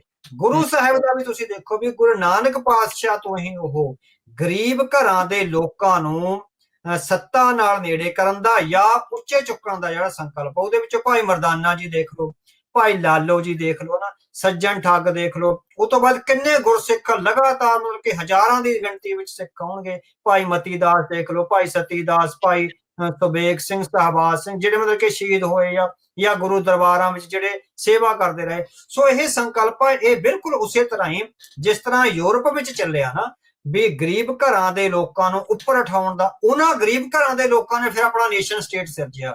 ਗੁਰੂ ਸਾਹਿਬ ਨੇ ਵੀ ਸਮੁੱਚਤਾ ਵਿੱਚ ਜਿਹੜਾ ਹੈਗਾ ਬਿਲਕੁਲ ਪੈਰਲਲ ਆ ਜਿਹੜਾ ਉਹ ਚੱਲਿਆ ਹੈਗਾ, ਵੀ ਭਾਈ ਲਾਲੋ ਵਰਗੇ ਲੋਕਾਂ ਨੂੰ ਇਹ ਅਹਿਸਾਸ ਕਰਾ ਦੇਣਾ ਵੀ ਇਨ ਗਰੀਬ ਸਿੱਖਣ ਕੋ ਦਿਓ ਪਾਤਸ਼ਾਹੀ ਯਾਦ ਕਰੇ ਹਮਾਰੀ ਗੁਰਿਆਈ। ਸੋ ਇਹ ਬਰਾਬਰ ਆ ਜਿਹੜਾ ਬਿਲਕੁਲ ਯੂਰਪ ਦੀਆਂ ਜਿਹੜੀਆਂ ਸਾਮਰਾਜੀ ਤਾਕਤਾਂ ਦੇ ਟੁੱਟ ਭੱਜ ਵਾਂਗ ਜਿਹੜਾ ਚੱਲਿਆ। ਹੁਣ ਇਹਦੇ ਚ ਸਾਡੇ ਕੋਲ ਇੱਕ ਆਇਆ ਹੈਗਾ 15ਵੀਂ ਸਦੀ ਦਾ ਇੱਕ ਰੂਸ ਦਾ ਹੈਗਾ ਰਾਜਾ, ਰੂਸੀ ਹੈਗਾ ਗ੍ਰੇਟ ਪੀਟਰ ਆ ਉਹਨਾਂ ਦਾ, ਹਨਾ। ਸੋ ਕਿਉਂਕਿ ਉਦੋਂ ਵੀ ਰੂਸ ਵਿੱਚ ਵੀ ਅਰਿਸਟੋਕ੍ਰੇਸੀ ਸੀਗੀ, ਰੂਸ ਦੀ ਅਰਿਸਟੋਕ੍ਰੇਸੀ ਵਿੱਚ ਵੀ ਉਸ ਮੌਕੇ ਤੇ ਜੰਗਾਂ ਕਾਰਨ ਹੀ ਇਹ ਗੱਲ ਫੈਲੀ ਵੀ ਹੁਣ ਸਾਨੂੰ ਆਪਣੀ ਅਰਿਸਟੋਕ੍ਰੈਟਿਕ ਲਾਈਫ ਸਟਾਈਲ ਨੂੰ ਬਦਲ ਕੇ ਜਿਹੜਾ ਹੈਗਾ ਵੀ ਕੌਮ ਦੇ ਹਿੱਤਾਂ ਲਈ ਜਿਹੜੀ ਹੈਗੀ ਆ ਉਹ ਇਸ ਦੇਸ਼ ਦਾ ਪ੍ਰਸ਼ਾਸਨ ਚਲਾਉਣਾ ਪੈਣਾ। ਸੋ ਜਿਹੜਾ ਗ੍ਰੇਟ ਪੀਟਰ ਆ ਉਹਨੇ ਵੀ ਕਿਹਾ, ਉਹਨੇ ਵੱਡੀਆਂ ਰਾਜਸੀ ਤਬਦੀਲੀਆਂ ਵਾਪਰੀਆਂ। ਉਹ ਕਹਿੰਦਾ ਵੀ ਜਿਹੜੀ ਸਾਡੀ ਰਾਜਸੀ ਸੱਤਾ ਹੁਣ ਸਾਡੇ ਪਰਿਵਾਰ ਤੱਕ ਸੀਮਿਤ ਨਹੀਂ ਹੈ, ਇਹ ਧਰਤੀ ਸਾਡੀ ਮਦਰਲੈਂਡ ਐਂਡ ਫਾਦਰਲੈਂਡ ਹੈਗੀ ਆ। ਸਾਡਾ ਸਮੁੱਚਾ ਮੁਲਕ, ਸਾਡੀ ਸਮੁੱਚੀ ਸੱਤਾ ਇਸ ਫਾਦਰਲੈਂਡ ਨੂੰ ਸਮਰਪਿਤ ਹੈਗੀ ਆ, ਇਸ ਫਾਦਰਲੈਂਡ ਜਾਂ ਮਦਰਲੈਂਡ। ਸੋ 16ਵੀਂ ਸਦੀ ਤੱਕ ਆ ਕੇ ਰੂਸ ਵਿੱਚ ਵੀ ਜਿਹੜੀ ਅਰਿਸਟੋਕ੍ਰੇਸੀ ਵਿੱਚ ਕਰੈਕ ਆਏ, ਜਿਸ ਤਰ੍ਹਾਂ ਯੂਰਪ ਦੀ ਅਰਿਸਟੋਕ੍ਰੇਸੀ ਵਿੱਚ ਕਰੈਕ ਆਏ, ਉਸੇ ਤਰ੍ਹਾਂ ਗੁਰੂ ਪਾਤਸ਼ਾਹ ਨੇ ਜਿਹੜਾ ਮਨੁੱਖ ਸਿਰਜਿਆ, ਛੋਟੇ ਭਾਈ ਲਾਲੋ ਵਰਗੇ ਜਿਹੜੇ ਸਿੱਖਾਂ ਨੂੰ, ਜਾਂ ਭਾਈ ਮਤੀ ਦਾਸ, ਭਾਈ ਮਨੀ ਸਿੰਘ ਵਰਗੇ ਸਿੱਖਾਂ ਨੂੰ ਜਿਹੜੀ ਪਾਤਸ਼ਾਹੀ ਦਾਅਵੇ ਦਾ ਜਿਹੜਾ ਸੰਕਲਪ ਦੁਹਰਾਇਆ। ਸੋ ਉਹਦੇ ਚ ਹੁਣ ਤੁਸੀਂ ਦੇਖੋ ਜਿੱਦਾਂ ਗ੍ਰੇਟ ਪੀਟਰ ਕਹਿ ਰਿਹਾ ਨਾ ਵੀ ਜਿਹੜਾ ਹੈਗਾ ਮੇਰਾ ਸਭ ਕੁਝ, ਸਾਡੀ ਸਾਰੀ ਸੱਤਾ ਹੈ ਜਿਹੜੀ ਰੂਸੀ ਨੇਸ਼ਨ ਨੂੰ ਸਮਰਪਿਤ ਆ। ਤਾਂ ਤੁਸੀਂ ਮਹਾਰਾਜਾ ਰਣਜੀਤ ਸਿੰਘ ਵਾਲਾ ਦੇਖੋ, ਮਹਾਰਾਜਾ ਰਣਜੀਤ ਸਿੰਘ ਦੇ ਵੀ ਖਾਲਸਾ ਸਰਕਾਰੇ ਖਾਲਸਾ ਹੈਗੀ ਆ, ਹਨਾ। ਸੋ ਉਹ ਬਿਲਕੁਲ ਗ੍ਰੇਟ ਪੀਟਰ ਵਾਂਗ ਆ ਵੀ ਰਾਜੇ ਦੀ ਆਪਣੀ ਸੱਤਾ ਨਹੀਂ, ਮਹਾਰਾਜਾ ਰਣਜੀਤ ਸਿੰਘ ਦਾ ਆਪਣਾ ਕੁਝ ਨਹੀਂ, ਹੈਨਾ। ਸੋ ਉਹ ਖਾਲਸੇ ਦੀ ਸੱਤਾ ਹੈਗੀ ਆ, ਉਹ ਖਾਲਸੇ ਨੂੰ ਸਮਰਪਿਤ ਆ, ਮਾਂ ਧਰਤੀ ਨੂੰ, ਪਵਿੱਤਰ ਧਰਤੀ ਨੂੰ ਸਮਰਪਿਤ ਆ। ਬੇਸ਼ੱਕ ਮਹਾਰਾਜਾ ਰਣਜੀਤ ਸਿੰਘ ਤੋਂ ਉਨੇ ਵੱਡੇ ਕਾਰਜ ਨਹੀਂ ਹੋਏ ਵੀ ਉਹ ਸਿੱਖਾਂ ਵਿੱਚ ਇੱਕ ਕੌਮੀ ਜਜ਼ਬਾ ਭਰ ਕੇ ਇੱਕ ਪੂਰਾ ਅਲੀਟ ਪੈਦਾ ਕਰ ਲੈਂਦਾ ਜਿਹੜਾ ਉਹਦੀ ਮੌਤ ਤੋਂ ਬਾਅਦ ਮੁਲਕ ਨੂੰ ਸਾਂਭ ਲੈਂਦਾ, ਪਰ ਮਹਾਰਾਜਾ ਸਾਹਿਬ ਨੇ ਸੁਚੇਤ ਰੂਪ ਵਿੱਚ ਉਹ ਯਤਨ ਕਰੇ, ਹਨਾ, ਵੀ ਸਿੱਕਾ ਜਿਹੜਾ ਹੈਗਾ ਉਹ ਗੁਰੂ ਸਾਹਿਬ ਦੇ ਨਾਂ ਤੇ ਚਲਾਉਣਾ, ਜਿਹੜੀਆਂ ਮੋਹਰਾਂ ਸੀ ਉਹ ਗੁਰੂ ਸਾਹਿਬ ਦੇ ਨਾਂ ਤੇ ਚੱਲਣੀਆਂ, ਔਰ ਸਮੁੱਚੀ ਜਿਹੜੀ ਰਾਜਨੀਤੀ ਸੀ ਉਹ ਗੁਰੂ ਮਹਾਰਾਜ ਦੇ ਸੰਕਲਪ ਚੋਂ ਜਾਂ ਗੁਰੂ ਸਾਹਿਬ ਦੀਆਂ ਸੰਦੇਸ਼ਾਂ ਚੋਂ ਲਿਆਉਣੀ। ਸੋ ਬਿਲਕੁਲ ਇਹ ਯੂਰਪ ਵਿੱਚ ਵਾਪਰੀਆਂ ਜਿਹੜੀਆਂ ਜੰਗ ਦੀਆਂ ਤਬਦੀਲੀਆਂ ਸੀ ਉਹਦੇ ਬਰਾਬਰ ਪੈਰਲਲ ਇੱਕ ਚੱਲ ਰਿਹਾ। ਬੇਸ਼ੱਕ ਅਸੀਂ ਉਹ ਅਲੀਟ ਵਰਗ ਆ ਜਿਹੜਾ ਗੁਰੂ ਸਾਹਿਬ ਨੇ ਖੜਾ ਕਰਿਆ ਸੀ, ਅਲੀਟ ਵਰਗ ਇਨ ਗਰੀਬ ਸਿੱਖਣ ਕੋ ਦਿਓ ਪਾਤਸ਼ਾਹੀ ਵਾਲਾ, ਉਹ ਸਾਡੇ ਤੋਂ ਬਾਅਦ ਵਿੱਚੋਂ ਜਿਹੜਾ ਸਿੱਖਾਂ ਤੋਂ ਈਵਨ ਮਿਸਲਾਂ ਤੋਂ ਵੀ ਕ੍ਰੀਏਟ ਨਹੀਂ ਹੋਇਆ, ਹਨਾ। ਹਾਲਾਂਕਿ ਜਦੋਂ ਮਿਸਲਾਂ ਉੱਥੇ ਆਪਣੇ ਕਾਰਜ ਕਰ ਰਹੀਆਂ ਸੀ ਤਾਂ ਜਿਹੜਾ ਮੁਗਲਾਂ ਦਾ ਸ਼ਾਸਨ ਆ ਉਹ ਬਿਲਕੁਲ ਤਬਾਹੀ ਵੱਲ ਵੱਧ ਰਿਹਾ ਸੀਗਾ, ਬਹੁਤ ਕਮਜ਼ੋਰ ਹੋ ਗਿਆ ਸੀ। ਉਸ ਵੇਲੇ ਮਿਸਲਾਂ ਨੂੰ ਜਿਹੜਾ ਹੈਗਾ ਇੱਕ ਪੂਰਾ ਅਲੀਟ ਵਰਗ, ਇੱਕ ਨੇਸ਼ਨ ਕ੍ਰੀਏਟ ਕਰਨਾ ਚਾਹੀਦਾ ਸੀ। ਉੱਥੇ ਅਸੀਂ ਆ ਜਿਹੜੀ ਕਮਜ਼ੋਰੀ ਜਿਹੜਾ ਯੂਰਪ ਕਰ ਗਿਆ, ਯੂਰਪ ਨੇ ਸਾਮਰਾਜਾਂ ਨੂੰ ਤੋੜ ਕੇ ਜਿਹੜੇ ਪੜ੍ਹੇ ਲਿਖੇ ਅਲੀਟ ਵਰਗ ਸੀ ਉਹਦੇ ਰਾਹੀਂ ਨੇਸ਼ਨ ਸਟੇਟ ਸਿਰਜਦੀ, ਇਹ ਜੰਗਾਂ ਕਰਕੇ ਹੀ ਸੰਭਵ ਹੋਇਆ। ਸੋ ਮਹਾਰਾਜਾ ਸਾਹਿਬ ਬਹੁਤ ਨੇੜੇ ਪਹੁੰਚੇ, ਪਰ ਕਿਉਂਕਿ ਉਹਨਾਂ ਦੀਆਂ ਆਪਣੀਆਂ ਕੰਪਲਸ਼ਨ ਸੀਗੀਆਂ, ਬਹੁਤ ਪਾਸਿਓਂ ਹਮਲੇ ਹੋ ਰਹੇ ਸੀ, ਉਹਨਾਂ ਦਾ ਧਿਆਨ ਹੋਰ ਬਹੁਤ ਪਾਸੇ ਸੀਗਾ, ਸਾਡਾ ਅਲੀਟ ਵਰਗ ਨਹੀਂ ਪੈਦਾ ਹੋਇਆ। ਸੋ ਇਸ ਕਰਕੇ ਜਿਹੜੀ ਹੈਗੀ ਆਪਾਂ ਉਸ ਡਿਪਲੋਮੇਸੀ ਚੋਂ ਜਿਹੜੀ ਮਾਰ ਖਾਧੀ ਹੈਗੀ ਆ। ਪਰ ਜਿਹੜਾ ਨੇਸ਼ਨ ਸਟੇਟ ਦਾ ਸੰਕਲਪ ਹੈ ਜੰਗਾਂ ਚੋਂ ਹੀ ਆਇਆ, ਤੇ ਭਵਿੱਖ ਵਿੱਚ ਵੀ ਜਿਹੜੀਆਂ ਕੌਮਾਂ ਨੇ ਆਜ਼ਾਦ ਹੋਣਾ ਉਹ ਜੰਗਾਂ ਦੇ ਮੁਹਾਜ਼ ਚੋਂ ਹੀ ਉਹਨਾਂ ਨੂੰ ਆਜ਼ਾਦੀ ਮਿਲਦੀ ਹੈ। ਜੀ ਬਿਲਕੁਲ। ਸੋ ਅਵਤਾਰ ਸਿੰਘ ਹੁਣਾਂ ਦੀ ਜਿਹੜੀ ਕਿਤਾਬ ਆ, ਬਹੁਤ ਸਾਰੇ ਅਜਿਹੇ ਜਿਹੜੇ ਸਿਧਾਂਤ ਆ, ਅਜਿਹੀਆਂ ਜਿਹੜੀਆਂ ਗੱਲਾਂ ਆ ਉਸ ਦੇ ਵਿੱਚ ਸਪਸ਼ਟਤਾ ਦੇ ਨਾਲ ਤੁਹਾਡੇ ਉਹਨਾਂ ਸਿਧਾਂਤਾਂ ਨੂੰ ਦ੍ਰਿੜ ਕਰਦੀ ਆ।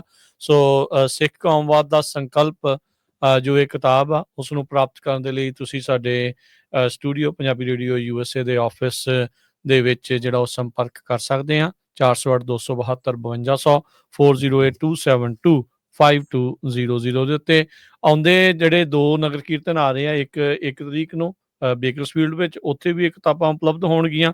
ਜੇ ਤੁਸੀਂ ਪ੍ਰਾਪਤ ਕਰਨਾ ਚਾਹੁੰਦੇ ਹੋ ਤਾਂ ਉੱਥੋਂ ਤੁਸੀਂ ਲੈ ਸਕਦੇ ਆ।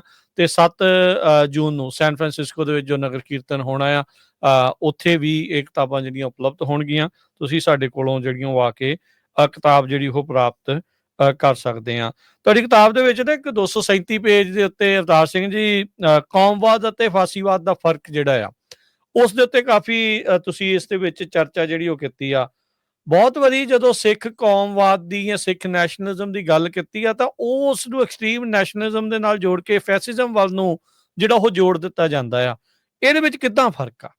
ਹਾਂਜੀ ਹਾਂਜੀ, ਉਹਦੇ ਵਿੱਚ ਮੈਂ ਪੂਰੇ ਵਿਸਥਾਰ ਵਿੱਚ ਦੱਸਿਆ ਵੀ ਨਿਸ਼ਾਨਿਆਂ ਦਾ ਫਰਕ ਆ। ਜਿਹੜੇ ਸੱਚੇ ਕੌਮਵਾਦੀ ਆ ਉਹਨਾਂ ਲਈ, ਜਿਹੜੇ ਫਾਸ਼ੀਵਾਦੀ ਆ ਨਾ, ਫਾਸ਼ੀਵਾਦੀਆਂ ਲਈ ਸਭ ਤੋਂ ਪਹਿਲਾਂ ਵੀ ਸੱਤਾ ਹੱਥ ਆਉਣੀ ਆ। ਵੀ ਇੱਕ ਵਾਰੀ ਜਿਹੜੀ ਸਟੇਟ ਆ ਸਾਡੇ ਹੱਥ ਵਿੱਚ ਆ ਜੇ, ਉਹ ਤੋਂ ਬਾਅਦ ਉਹ ਸਟੇਟ ਨੂੰ ਟੂਲ ਬਣਾਉਂਦੇ ਆ। ਜਿਹੜੇ ਫਾਸ਼ੀਵਾਦੀ ਆ ਸਟੇਟ ਨੂੰ ਟੂਲ ਬਣਾਉਂਦੇ ਆ ਮਜ਼ਲੂਮਾਂ ਤੇ ਜ਼ੁਲਮ ਕਰਨ ਲਈ, ਵਿਦਵਾਨਾਂ ਦੇ ਮੂੰਹ ਬੰਦ ਕਰਨ ਲਈ, ਆਪਣੇ ਵਿਰੋਧੀਆਂ ਨੂੰ ਜੇਲ੍ਹਾਂ ਵਿੱਚ ਸਿੱਟਣ ਲਈ, ਜਾਂ ਉਹਨਾਂ ਦੇ ਪੁਲਿਸ ਮੁਕਾਬਲੇ ਬਣਾ ਕੇ ਉਹਨਾਂ ਨੂੰ ਕਤਲ ਕਰਨ ਲਈ। ਫਾਸ਼ੀਵਾਦੀਆਂ ਦਾ ਜਿਹੜਾ ਹੈਗਾ ਇਹ ਹੁੰਦਾ, ਉਹ ਫਿਰ ਸਮੁੱਚੇ ਢਾਂਚੇ ਨੂੰ, ਅਦਾਲਤਾਂ ਨੂੰ, ਮੀਡੀਆ ਨੂੰ, ਬੈਂਕਾਂ ਨੂੰ, ਚੋਣ ਕਮਿਸ਼ਨਾਂ ਨੂੰ, ਉਹ ਸਾਰਿਆਂ ਨੂੰ ਆਪਣੇ ਟੂਲ ਦੇ ਤੌਰ ਤੇ ਵਰਤਦੇ ਆ। ਸੋ ਫਾਸ਼ੀਵਾਦ ਦੇ ਜਿਹੜੇ ਸੱਤ ਵੱਡੇ ਸਤੰਭ, ਖਾਸ ਕਰਕੇ ਮੁਸੋਲੀਨੀ ਦੀ ਜਿਹੜਾ ਇਟਲੀ ਦਾ ਫਾਸ਼ੀਵਾਦੀ ਸੀ, ਉਹਦੀਆਂ ਬਹੁਤ ਸਾਰੀਆਂ ਕੋਟੇਸ਼ਨਾਂ ਇਸ ਕਿਤਾਬ ਵਿੱਚ ਦਿੱਤੀਆਂ ਨੇ। ਉਹ ਕਹਿੰਦਾ ਵੀ ਜਿਹੜੀ ਸੱਤਾ ਹੈਗੀ ਆ, ਕਹਿੰਦਾ ਵੀ ਅਸੀਂ ਸੱਤਾ ਨੂੰ ਪੁਲਿਸ ਵਾਂਗ ਚਲਾਉਣਾ। ਜਿਹੜੀ ਸੱਤਾ ਹੈਗੀ ਆ ਵੱਡੇ ਰੂਪ ਵਿੱਚ ਇੱਕ ਪੁਲਿਸ ਹੋਊਗੀ, ਕਹਿੰਦਾ, ਹਨਾ। ਸੋ ਜਿਹੜਾ ਸਾਡਾ ਲੀਡਰ ਹੈ ਉਹ ਇੱਕ ਤਰ੍ਹਾਂ ਨਾਲ ਸਾਡੇ ਲਈ ਧਰਮਾਤਮਾ ਹੋਊਗਾ, ਲੀਡਰ ਵਾਹਦ ਲੀਡਰ ਹੋਊਗਾ। ਸੋ ਜਿਹੜਾ ਸੱਚੇ ਰਾਸ਼ਟਰਵਾਦੀ ਹੁੰਦੇ ਆ, ਜਿਹੜੇ ਕੌਮਵਾਦੀ ਹੁੰਦੇ ਆ, ਉਹਨਾਂ ਲਈ ਇਹ ਨਹੀਂ ਹੈਗਾ ਵੀ ਸੱਤਾ ਹੀ ਸਭ ਤੋਂ ਜ਼ਰੂਰੀ ਹੈਗੀ ਆ।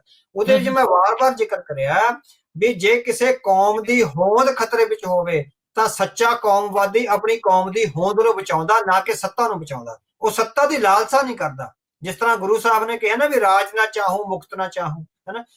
ਸੱਚਾ ਕੌਮਵਾਦੀ ਸੱਤਾ ਦੀ ਲਾਲਸਾ ਨਹੀਂ ਕਰਦਾ, ਆਪਣੀ ਕੌਮ ਦੀ ਹੋਂਦ ਬਚਾ ਕੇ ਰੱਖਦਾ। ਉਹਦੇ ਲਈ ਸੱਤਾ ਆਖਰੀ ਹਥਿਆਰ ਨਹੀਂ ਹੁੰਦੀ।